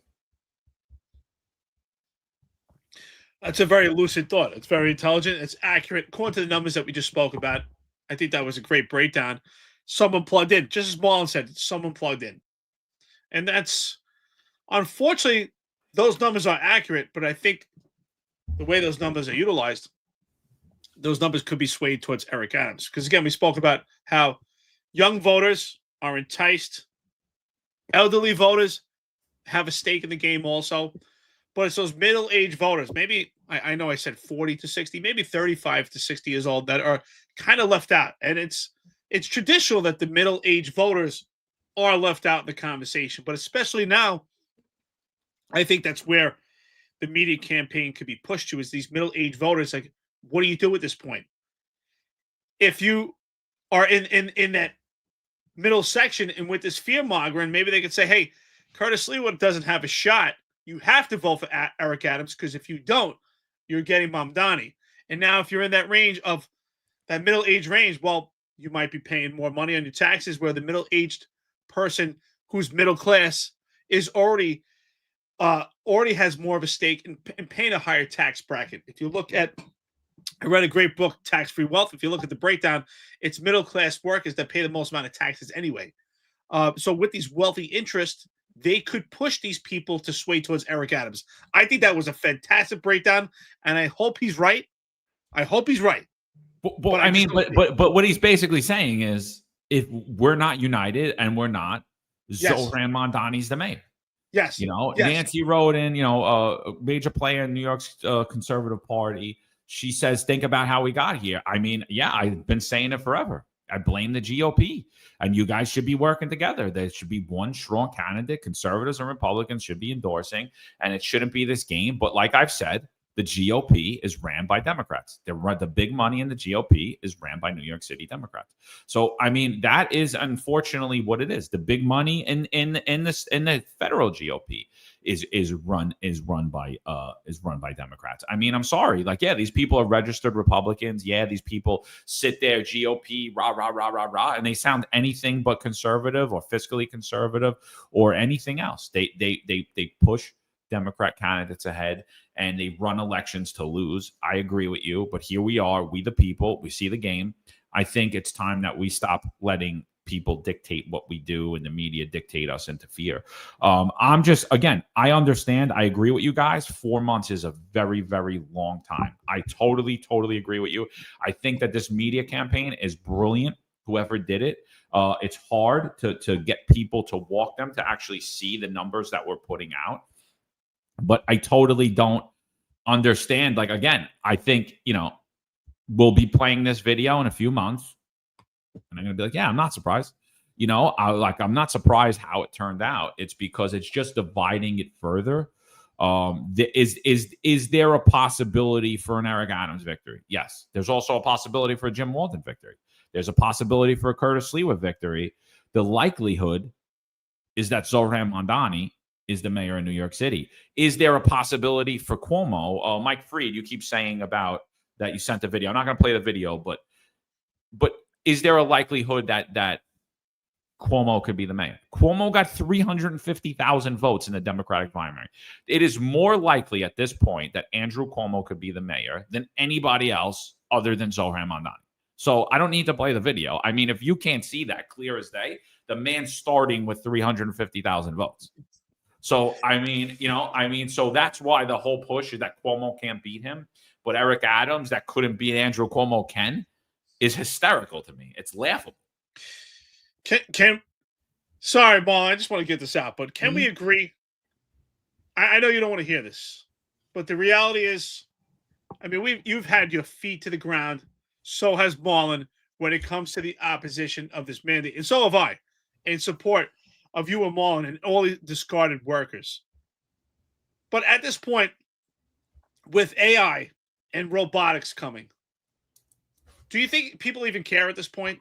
Like, is that even a discussion about, well, let's bring this candidate back because they're going to bring back all these workers? I don't even think people care anymore, honestly, because I think, I've done a lot of research on this and I've been really delved into this. And I said it over a year ago that they don't care about the manpower of the police department because it's going to AI anyway. And I think eventually, if you look at jobs like Uber, taxi drivers, cops, truck drivers, these jobs are all going to be replaced by AI and robotics anyway. So do you think that that's even a topic of conversation anymore? I hate to say it, but I think. I mean, listen, if you're not a sheep, if you're not already comfortable living in socialism and being told everything to do, you put in your body and give to your children. If you're already comfortable with that, then yeah, I guess. But to me, we're not talking about cops here. We're not talking about, get John and Marlon back to work because they're cops and we need public safety. We're talking about teachers. We're talking about nurses. We're talking about sanitation workers. We're talking about firefighters. We're talking about children being allowed to go back to school. We're talking about all of that. If you're an American, you care about that. If you're a sheep, I don't care, bro. I'm getting 2% and I do whatever they tell me to do. Okay, good. You're not an American. You're a sheep. Get on the factory line. Go get a stamp like a cow. And that's basically what they're doing. So I think that, does it move the needle in New York? I don't know that it moves the needle in New York. I don't. But it's still a major issue, especially with people sitting here screaming that they're afraid of socialism, but they can't control their own thoughts. The government's telling them that they're racist. The government's telling them that they're anti-vaxxers for asking a question, that they're anti-vaxxers for going towards their religious belief, that they're anti-vaxxers when they're pointing out the product that they're telling you is the best product in the whole world, the first pharmaceutical product ever in American history that had no side effects, as we were told, to watching it doesn't even work. But you're an anti-vaxxer if you point that out. It's like, wait, I'm an anti-vaxxer for telling you the truth? Oh, I get it, right? Perception versus reality. So you're sitting here crying about socialism and we got to stop socialism while embracing socialism. I don't. And I honestly think, to forget even socialism, that's straight communism, straight fascism, communism. But that's why we learned that people are sheep. Look what happened during the pandemic. Look at COVID with the lockdown and the vaccine mandate and all the discarded workers. We learned a lot how people are sheep, and that's the reality. And they say only 2% of people actually speak out from a group. And the way things are moving right now with AI and robotics, my point is a lot of these organizations are pushing money towards this AI and robotics. And I think that a lot of people just don't care. They don't care about the average person. They don't care as long as they get their Amazon packages. Everything's getting taken care of. They don't even have to go to the doctor. Right now, you go to Teledoc, but eventually you're going to be able to go on Teledoc. There'll be some type of scan. They'll be able to scan you. They'll figure out everything you need. We don't need the actual work. So people don't even care about people anymore. That's my point. Is this even a topic of conversation? I don't know. And that's why I think these wealthy interests have a lot of say. And we realize our voting system is not as democratic as we like it to be. Yeah, we can't discount the human nature to prefer convenience, you know. So with that said, I'm not entirely sure we're asking the right questions here. I think the question we should be asking is how they're going to get Cuomo out the election. That's one question. Second one is Curtis Silva going to step up his game? Because the perception right now is that he's not running a serious campaign.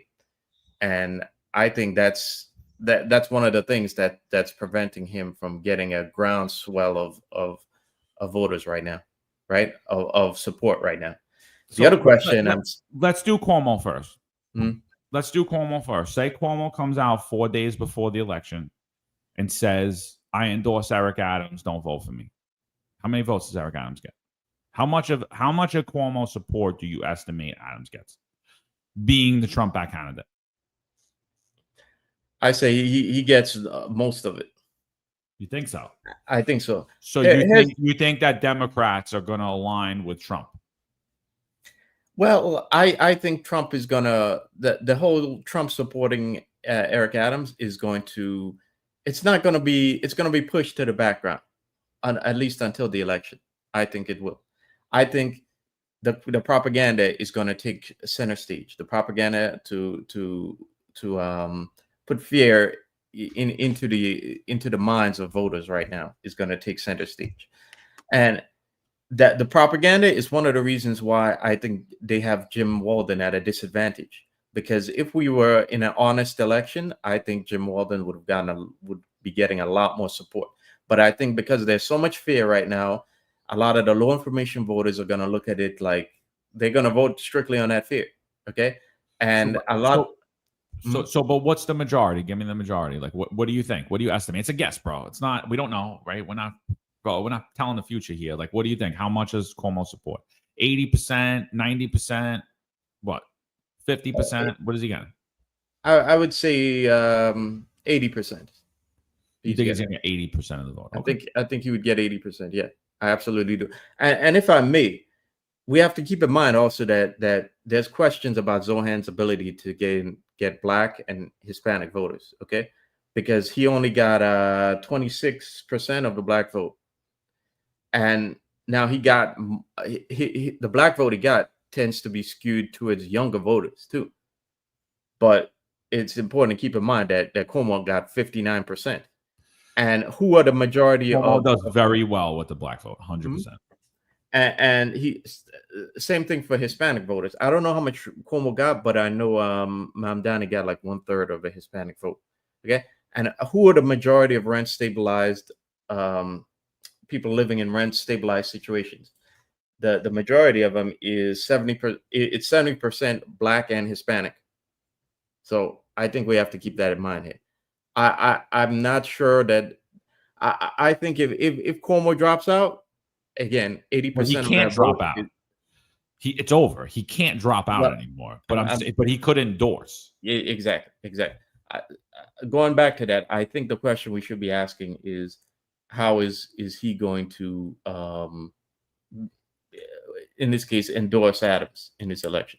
How is that going to come about? So the other thing is, like, first of all, Slee was coming on Wednesday. I have noticed him stepping up his game. He's coming on the Finals Unfiltered Wednesday, 8:05. You'll see him here.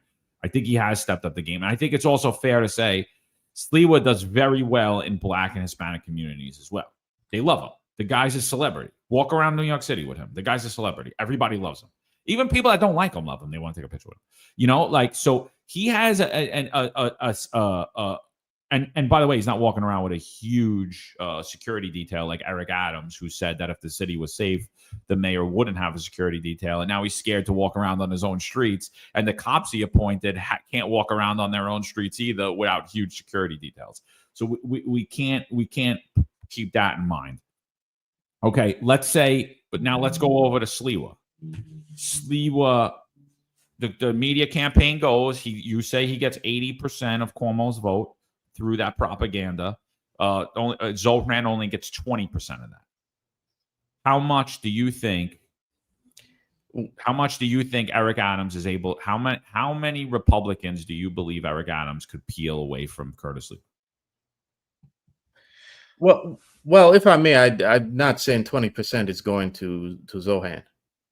I'm just saying that Adams gets 80% of Cuomo's vote. So, Okay. Yeah. So, and you're saying it bleeds out elsewhere? Yes. Bleeds out elsewhere. Okay, the 20% bleeds out elsewhere. It could be Zohran, it could be Walden, it could be Sliwa. Exactly. Yeah.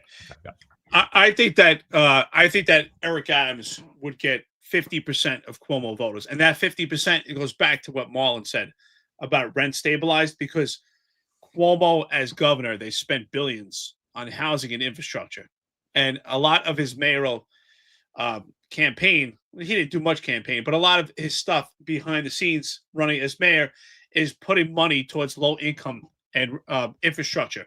So I think those people that support that would push towards Eric Adams.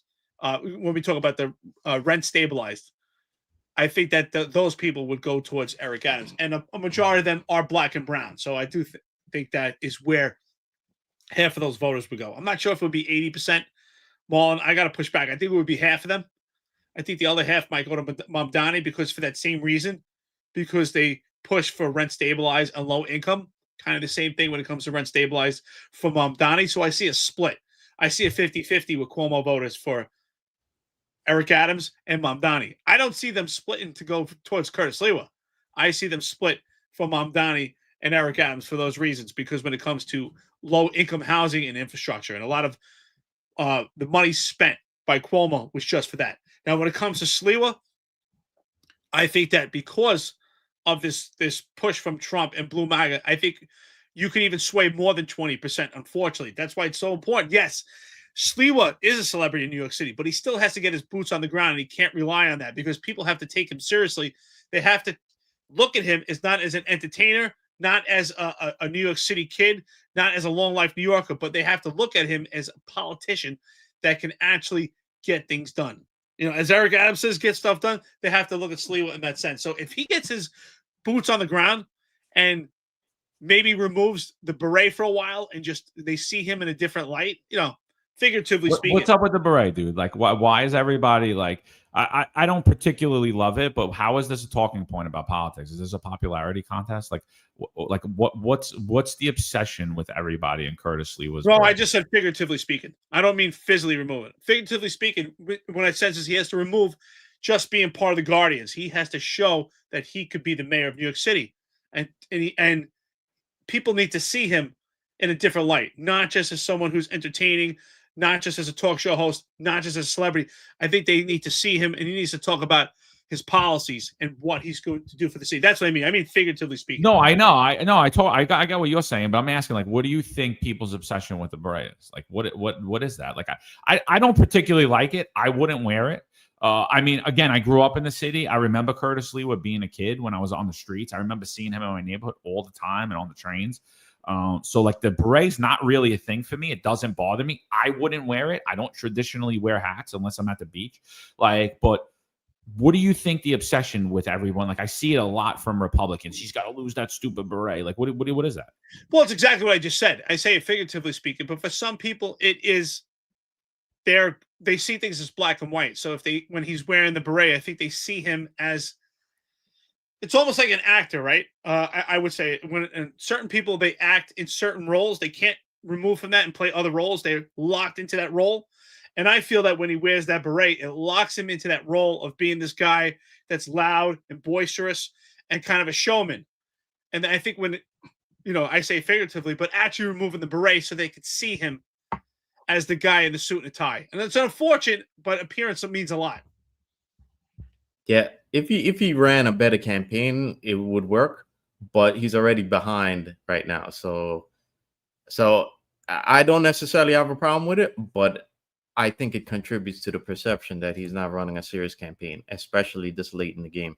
So that's where I'm thinking what I'm thinking about the beret. I personally don't have an issue with it because I've grown up in New York. Everyone knows Curtis Sewa and the Guardian Angels, so it's not really an issue for me. But I think for those people who again, the low information voters, I think it contributes to that perception that this is a showman and this isn't a serious candidate. And considering the amount of fear that's being propagandized right now, I don't think it helps him. But I got a question, John. Has this been? I haven't heard much about. Has this been really the topic of discussion? His beret? Is you saying that a lot of people? Dude, I mean, look at the comments. Like, not even in here. Like, just look on social media. Like, it's everywhere. I wish he would lose the beret. I wish he would lose the beret. I wish he would lose the beret. Like, look at the comments. It's been nonstop from even before the Democratic primary. Like, it's been like a real. And I'm just like, I don't get it. Like, I get it. I get like you don't like it, but like, I'm not saying you in particular. I'm not saying you particularly, but I'm just saying I get people don't like it. I don't like it either. It's not my style. I wouldn't wear it. But like, I don't see the obsession with it. It's really not a thing for me. I don't care that Eric Adams wears an ankle bracelet. Like, I think it's very feminine of him. I think he's a very feminine dude, but it doesn't bother me that like he wears it. Like, I think it's funny, and I think the same thing for me with the beret with Sliwa. I think it's funny, but it doesn't bother me. Like, I don't care. I don't care how you dress. I care what you do. I don't care what you say. I care what you do. And like, we already know what Eric Adams is going to do, and he's been doing it, and he's been doing a terrible job of it. I'm not saying that Eric Adams can't win the seat of the mayor. Like I said, it's a 5-way race. 4 months is a long time. Anything's possible. But I'm saying in the scenarios that you guys are giving right now, Zohran Mandani is the mayor. That's it. Like, you didn't give me a clear path to victory for Eric Adams. I haven't heard it from either. Like, I'm sorry. No, go ahead, Marlon. No, you were finished. No. I just wanted to say that just to finish up about it, the beret. You got to remember we're older, and 50% of the population in New York City is younger than 40. And do they recall Curtis Sewa in the subways and certainly beyond our time in the 70s? They don't. Again, they don't have that any of that connection, so it doesn't work for them. So, yeah. I you know what? I think I just, unfortunately, we talk about presence, right? You're when you're a police officer, unfortunately, presence are important, right? People look at your uniform, and before they judge you, right? Before they make an assessment on your capabilities, they judge you on your appearance. And I think, unfortunately, for some, if they're not delved into politics and plugged in like balls, plugged in as we are, they're just looking at the man on the surface, and the way he's dressed may be enough for them to not dig deep, what's underneath the skin. Just they see a man with a beret and not take him serious. And I think that's kind of what it is also to people that may, I think, Marlon, if I'm right, you're talking about the people that are not familiar with Curtis, right? We are, because we know Curtis has always been a figure of New York City. So we know him. We know what he stood for then. We know what he stands for now. We take him seriously, no matter how he's dressed. And I think, Marlon, if I'm right, is that what you're saying? That the young voters don't know Curtis. They don't know how his boots were always on the ground. So they kind of look at it as a costume. They don't see how symbolic it is of what he's done in the city. Am I right? Is that what you're saying, Marlon? Yeah. But also we have to keep in mind, New York City is now a transplant city. Okay.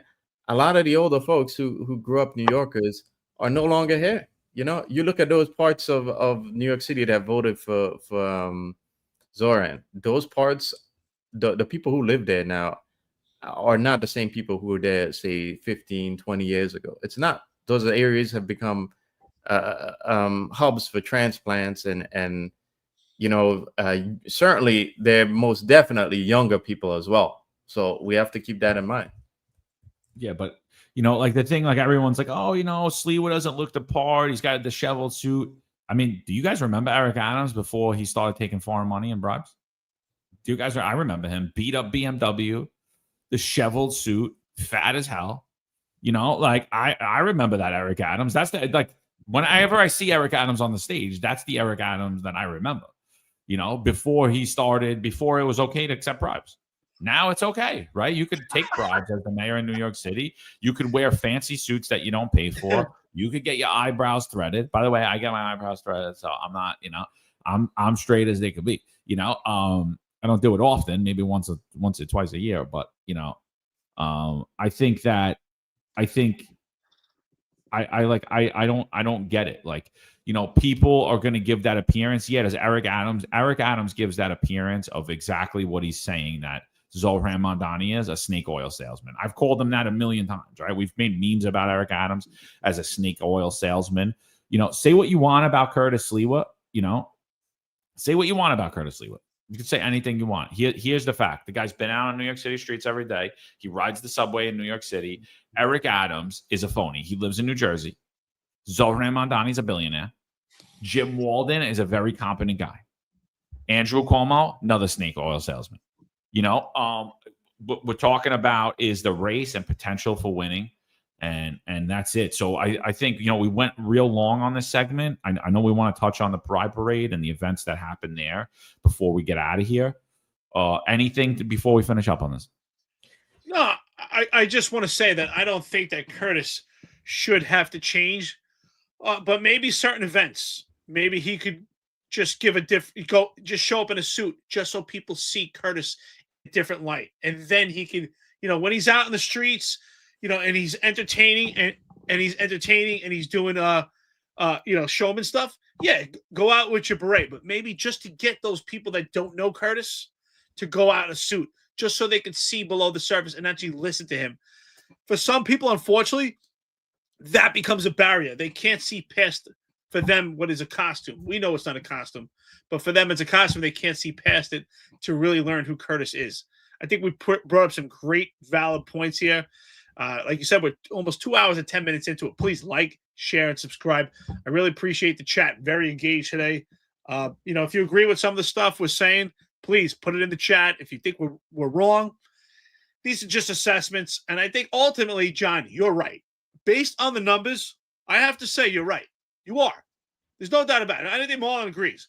But I'll go back to what I'm saying. Eric Adams is a Norwegian rat. And he survived an indictment. He survived. He was the man of the year. I don't think anybody else in this world can survive that. That's why I think he's not out of the game. So no. Sorry, Mom. Sorry, Mom. Go. Sorry. I'm sorry you didn't go. No. If you have a thought, go ahead. No. Go. I was switching topics. Yeah. No, I was just gonna say to wrap this segment up is I still maintain my view. Eric Adams is winning, and I'm not. And again, pre-pandemic, I might have agreed with you, John, but post, I'm looking squarely at the propaganda. I'm looking squarely at the manipulation, the social engineering happening here, and the money that's behind Eric Adams. We're talking billions and billions of dollars in contracts and an agenda to shape New York City. And when I look at that, I cannot reasonably think that Eric Adams is still not in play. So, and that's my point here, Yeah, no, I totally get what you guys are saying. I by the way, I'm not totally disagreeing with you. I'm just saying, like, right now, this is what I'm seeing, and I just don't see it. And I just, one point on the whole thing before we wrap it up is Cuomo had that same game going, and everybody believed that Zohran Mandani was nobody and he had no shot. And that same propaganda game failed him as well. So it is possible that it fails, but 100% I agree with you. I'm seeing a lot of people that are just complete sheeps. Yeah, and by the way, if Zohran does win, I think New York City might be under full Californiaization at that point. In terms of Adams 2.0, that's it. It's just a continuation of the Blasio regime. It's just more of the same, dude. Honestly, I agree, but it'll just be. I think they're the same guys, okay?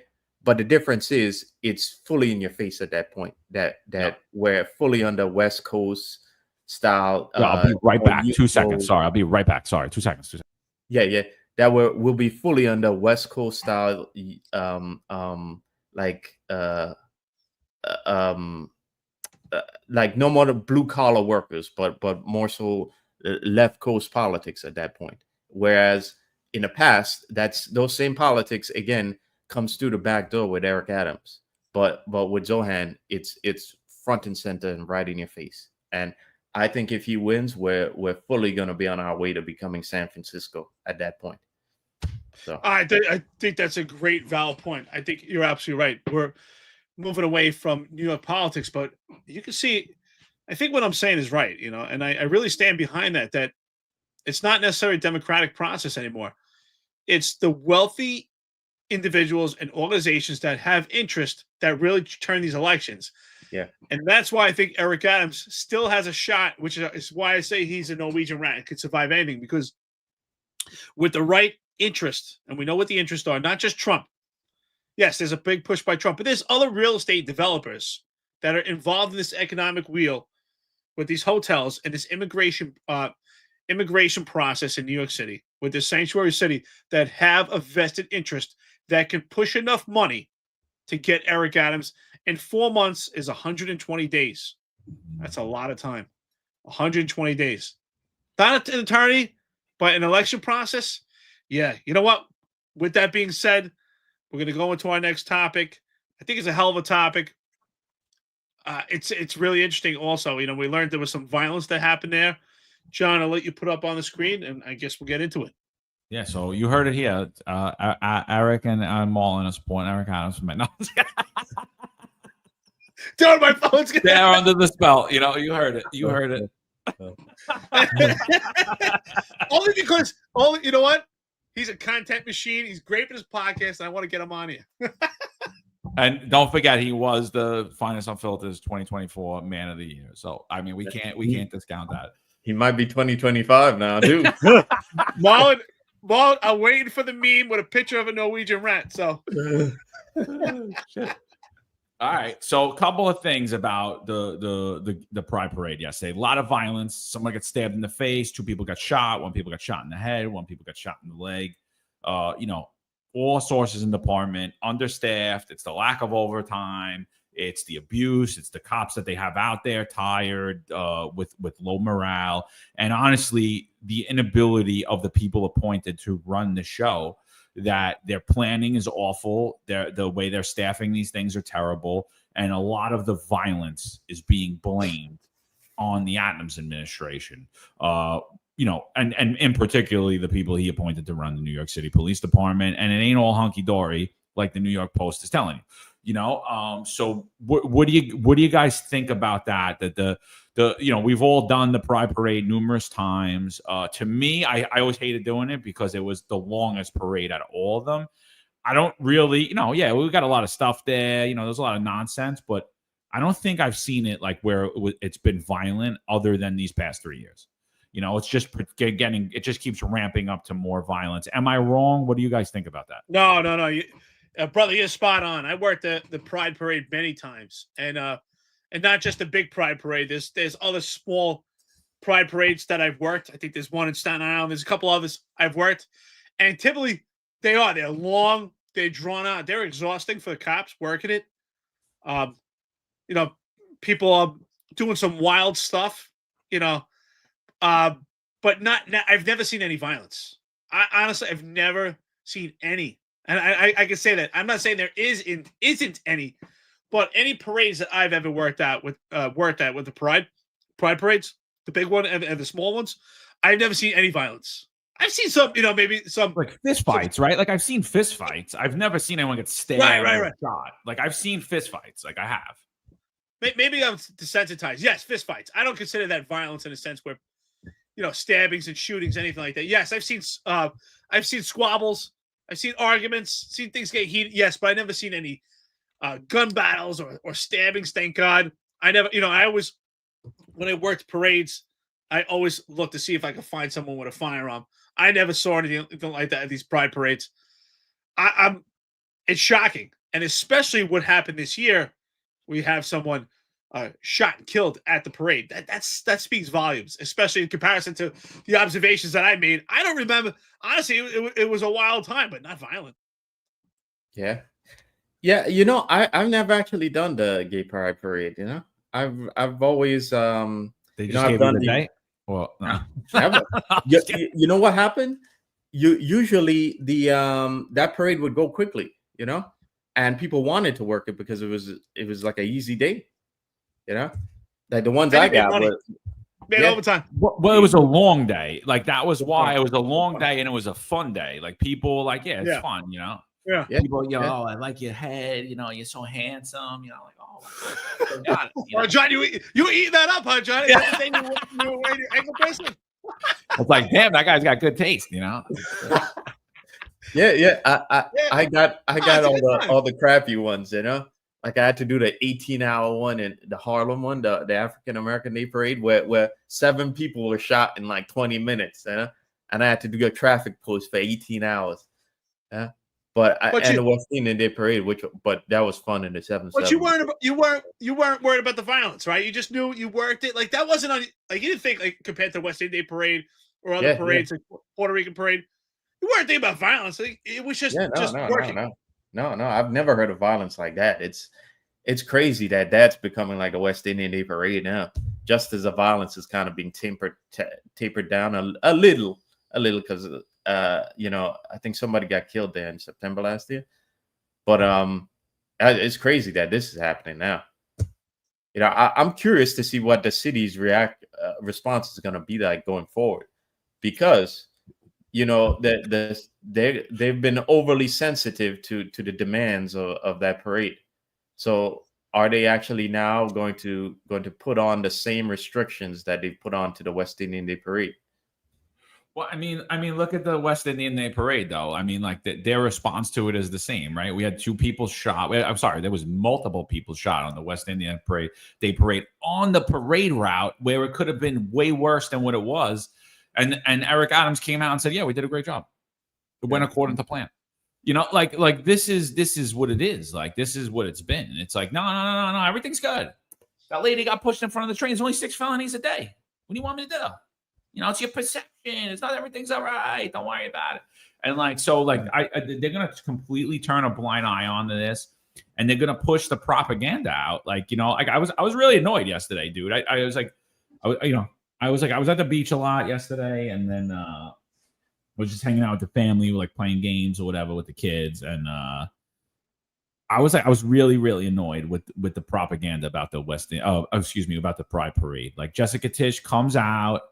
She comes out strong. We're going to protest. Let our cops do this. Where's this been for 3.5 years? Where was Eric Adams to come out and say that this was wrong? Discrimination is discrimination, and it's been said, an injustice anywhere is an injustice everywhere. And again, we see all of the goal. You see all the fraternals now coming out in support of officers who are LGBTQ, and that's fine. I think that's fine. Where the hell were you guys for Marlon? Where the hell were you guys for me? It's to me, I'm like, this is what happens when you turn a blind eye to blatant discrimination. And by the way, goal, don't think for 1 second this job actually supports you, because if they did, this would have started happening in 2021. It wouldn't have happened this year in 2025, months before our election year. You're being used as a political prop and a political pawn, and you got to understand what you're dealing with. We're all part of the same hypocrisy here. Nobody cares about you. This is a complete joke. I could only imagine the things that Kaz and Shell was saying after they protested. They stood at that protest, and John Shell was standing at that protest with a sign. Like, I think I'm really disgusted by it, dude. I'm like totally disgusted. It's only because it's an election year and they're looking for a talking point for Eric Adams. Do you guys see anything else there? I mean, this has been going on since 2021, where cops have not been allowed to march in the Pride Parade, and no one has said boo about it except for us. Yeah, it comes down to what we've been saying. So I always say it, John, you say it also. There is only discrimination. I'm tired of hearing about this reverse discrimination. It's pure discrimination. And the fact that we've finally taken a stance at this point, to me, only because there's an upcoming election. Because for 3 years we heard clear silence. And I agree with you. Where are all these fraternals and the unions when it came to the vaccine mandate, when it came to the pressure of an overzealous CCRB. Why is it now? And I think because it's an election, an upcoming election. And that's why Shell and Tish, they have a vested interest to support Eric Adams and keep Eric Adams reelected so that they're all at the hierarchy of this administration. There's no doubt about it with this just complete discrimination. Now, according to what we heard when it came to the Pride Parade, there was support. You can have the cops in uniform. We just don't want them to have their weapons. And my argument to that is the weapon is part of the uniform. That is the uniform. And that is absolutely ridiculous that we have gotten to this point and that we're pushing police officers to not have a weapon. How did we get to this point that police officers are so demonized? Why do we treat at this point the firearm as this complete demon? It's a tool like anything else. There are plenty of tools at this parade that could be utilized to hurt someone.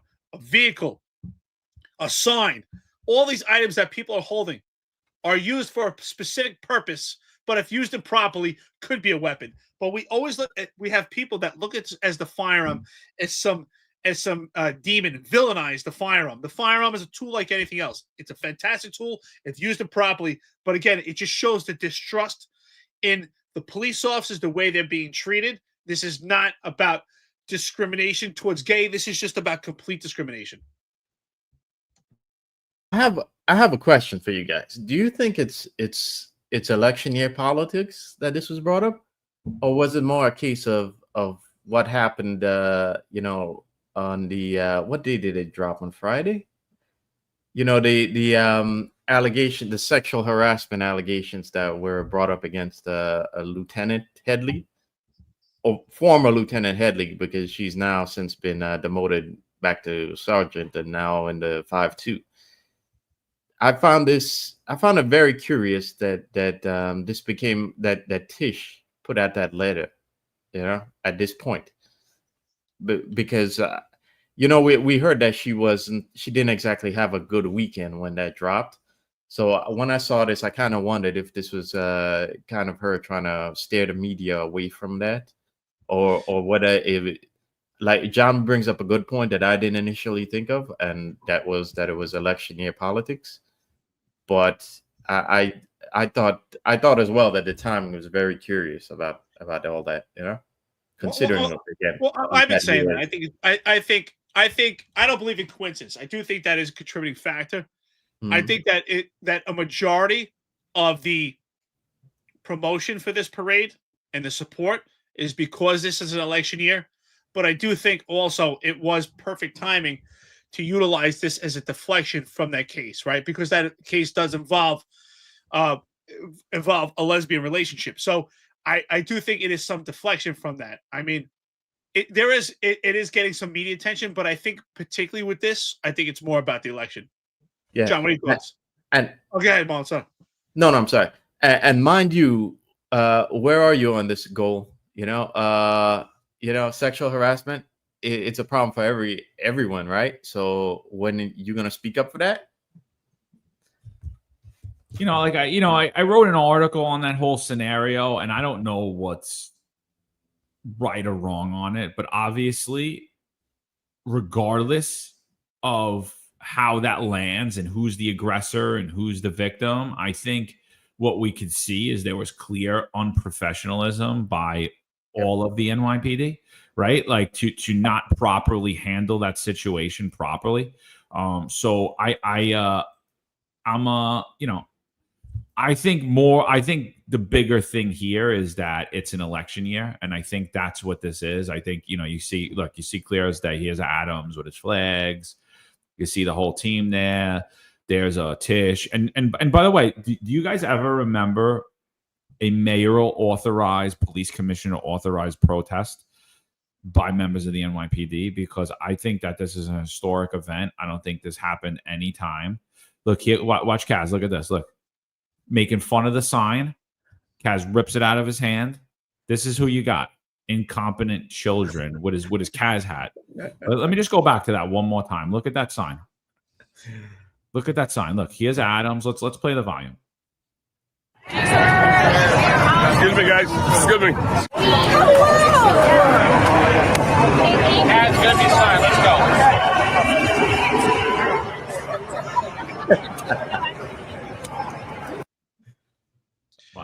guess that'll get looked over real quick, huh? So But you know what? nobody will see anything wrong with that one. I think the reason why I think this is really geared towards the upcoming election is because it's all virtual signaling. Honestly, I don't think that Adams, Tisch, or any of them really care about goal. I don't think they care about the gay pride parade at all. I'm sorry. Listen, that's my assessment. I don't think they care.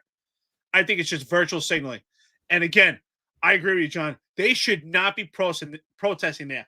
You, Eric Adams, the NYPD, you are supposed to be apolitical. Maybe not Eric Adams, but from Jessica Tisch down, they're supposed to be apolitical. They should not be involved in the protesting process of what's right and what's wrong.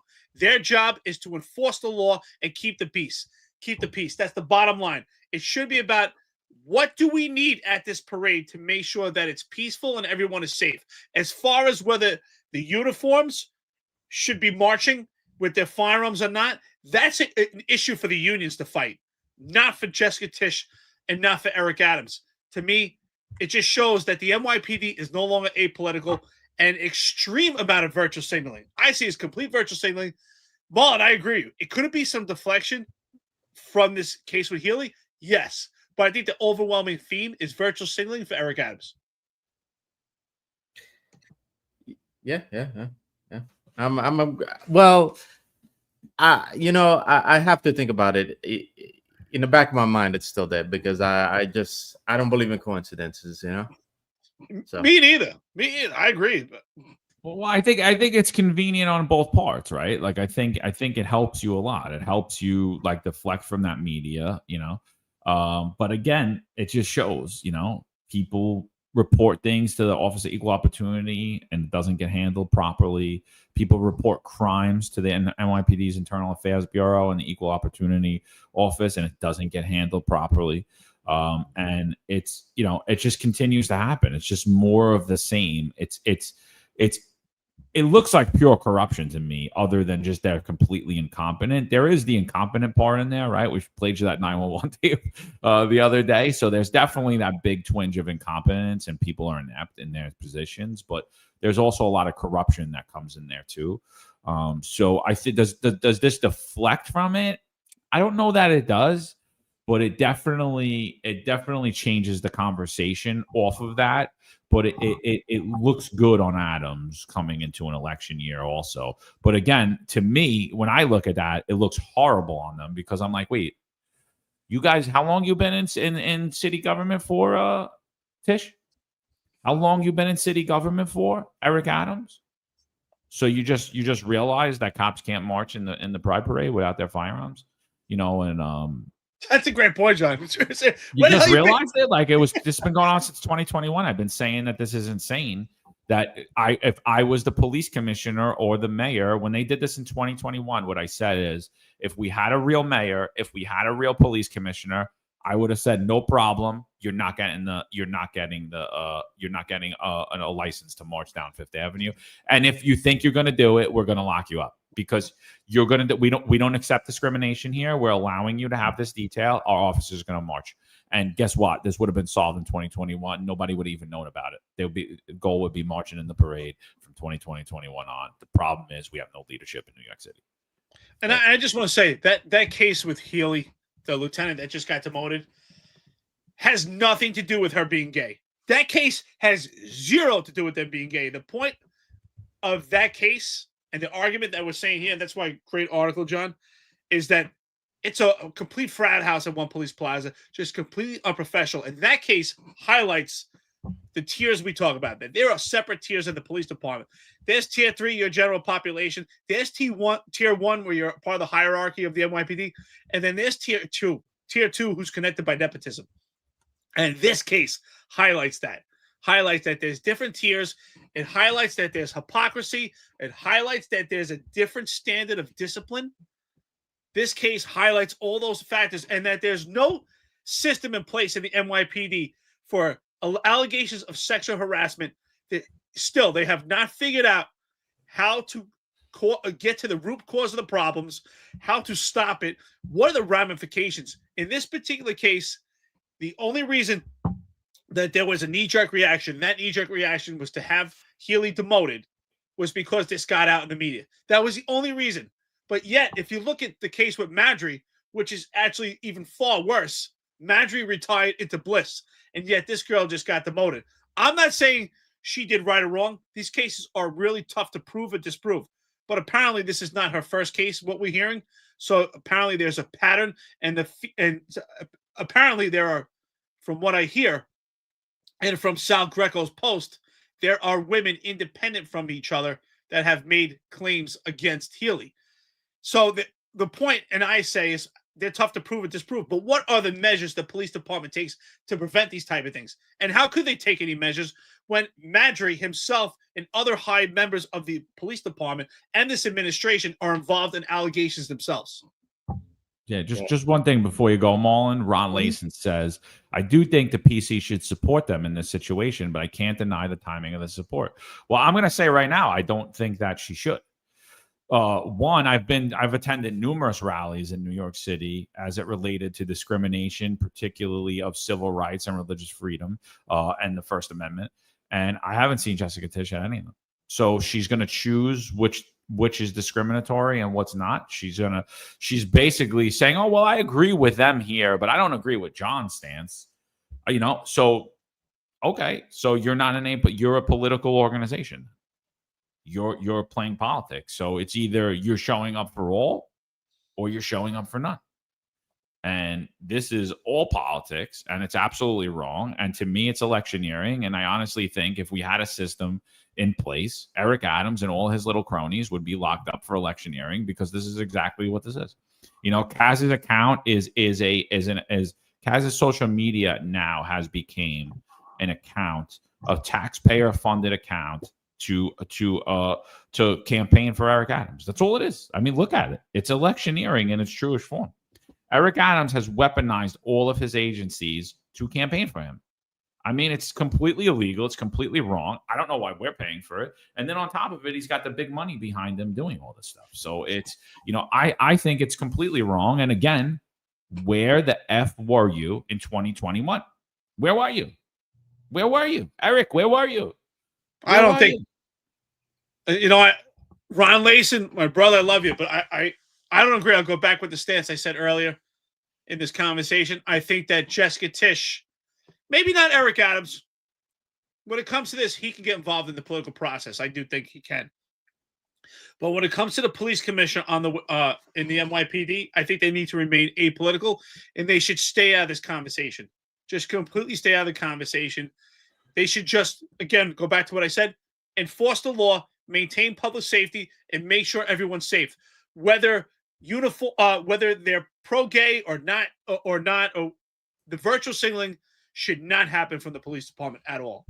It's not their realm. I think they should stay out of it. Yeah, I just want to point out that Jessica Tisch is just proving our point that the NYPD is kind of unfocused right now, getting away from the core mission by being the core mission of being just a police department, and being apolitical. I mean, this, and by the way, this same issue is in my opinion, why you keep hearing so many scandals in one police plaza, and so many scandals involving sex too. We're getting away from the core mission of being a police department, and we're unfocused here. And to me, this is just another example of it. Marlon, I got a question for you.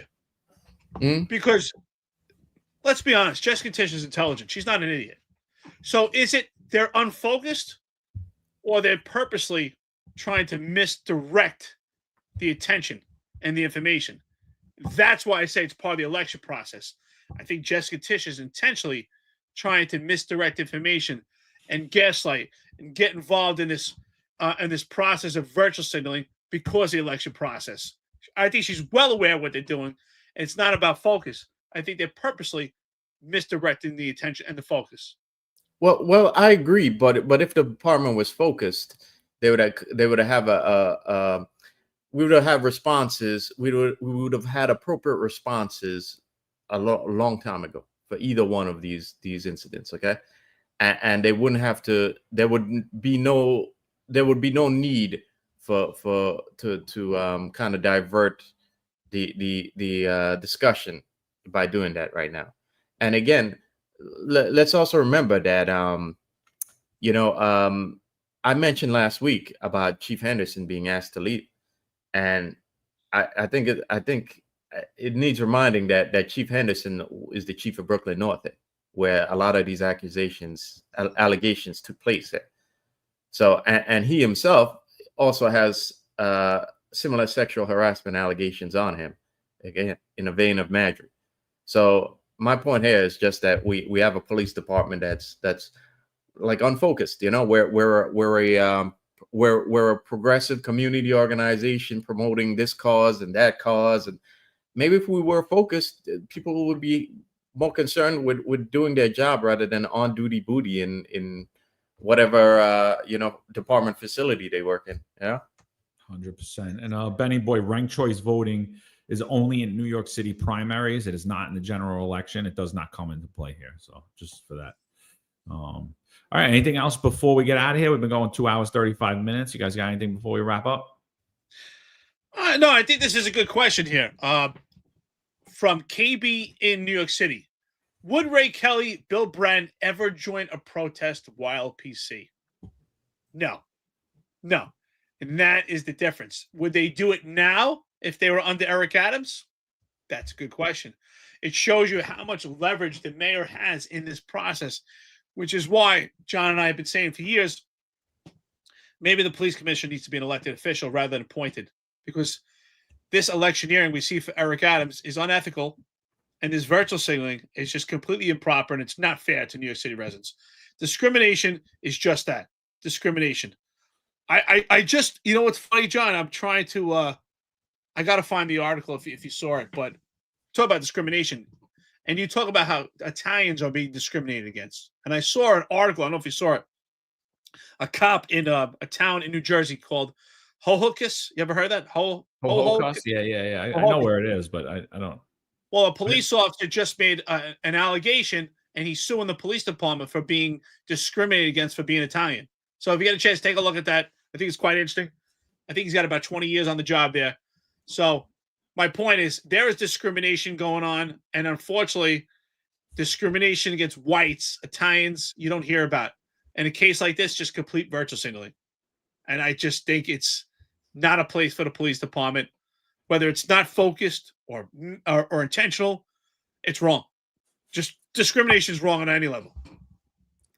Yeah, I just got to say, Kelly and Bratton wouldn't have done it, but we also got to factor in that Kelly and Bratton had, they had so much prestige and so much respect in the law enforcement community that they could use that weight to push back against City Hall. And we saw Bratton did that a couple of times. So it's kind of different, The other thing is that none of Eric Adams' commissioners have had that level of stature, had that stature, so they can't exactly push back against him, So you don't think an Ed Caban was like a great pick? Nope. What about Jeffrey Madge? You would have made him chief of the department? Well, on Caban, I do kind of miss Caban, because at least it was funnier, Yeah. I miss making those memes about you, Eddie. Yeah, man. He was a great speaker too. Yeah, top notch. He really motivated me. He was well dressed. He was. That's how I would dress. That's how I would dress too. If I was a Cuban drug lord, I mean, He was. Why ever? Yeah.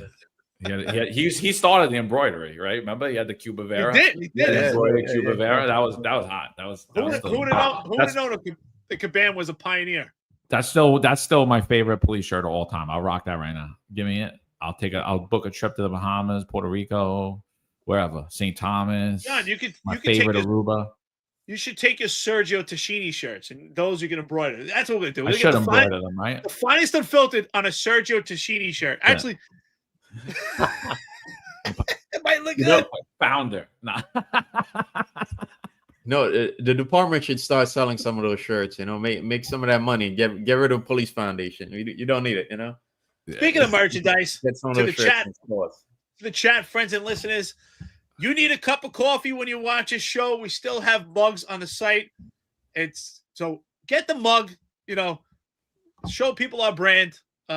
People will complain and we need a bigger one. The cup's not big enough. I'm gonna agree with them. They need more coffee because 3 hours. We need to get a bigger one. Yeah, we're gonna get a bigger one. We'll get on now. I'm just working on the website now. Once we finish that up, we'll get that up. Definitely. John, we got to get those cups that are like soup bowls. Yeah, right. The show is 3 hours. Right.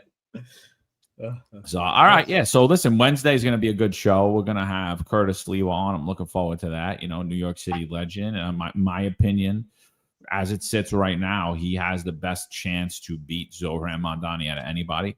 So I'm curious. I'm curious what he's got to say about all the stuff coming out about him. Curious about it. I mean, I know most of his plan, to be honest with you, so I'm not curious about it, but we'll go through it.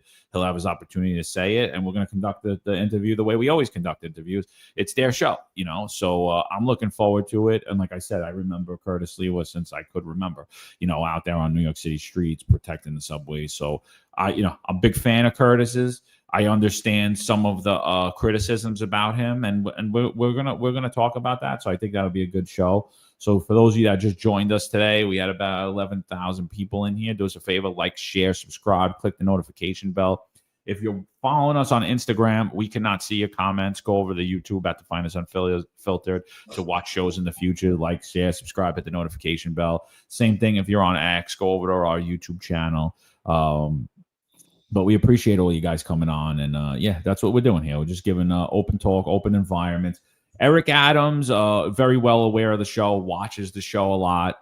Traditionally, we do not reach out to candidates. We have them reach out to us. We're going to make an exception here just so he can't say he was never invited. So I'm going to reach out to his campaign staff, and we're going to formally invite Eric Adams onto the show. I would bet money that we receive no response. Yeah, I'll hedge that bet. I'm not going against you on that one. I'll bet on black.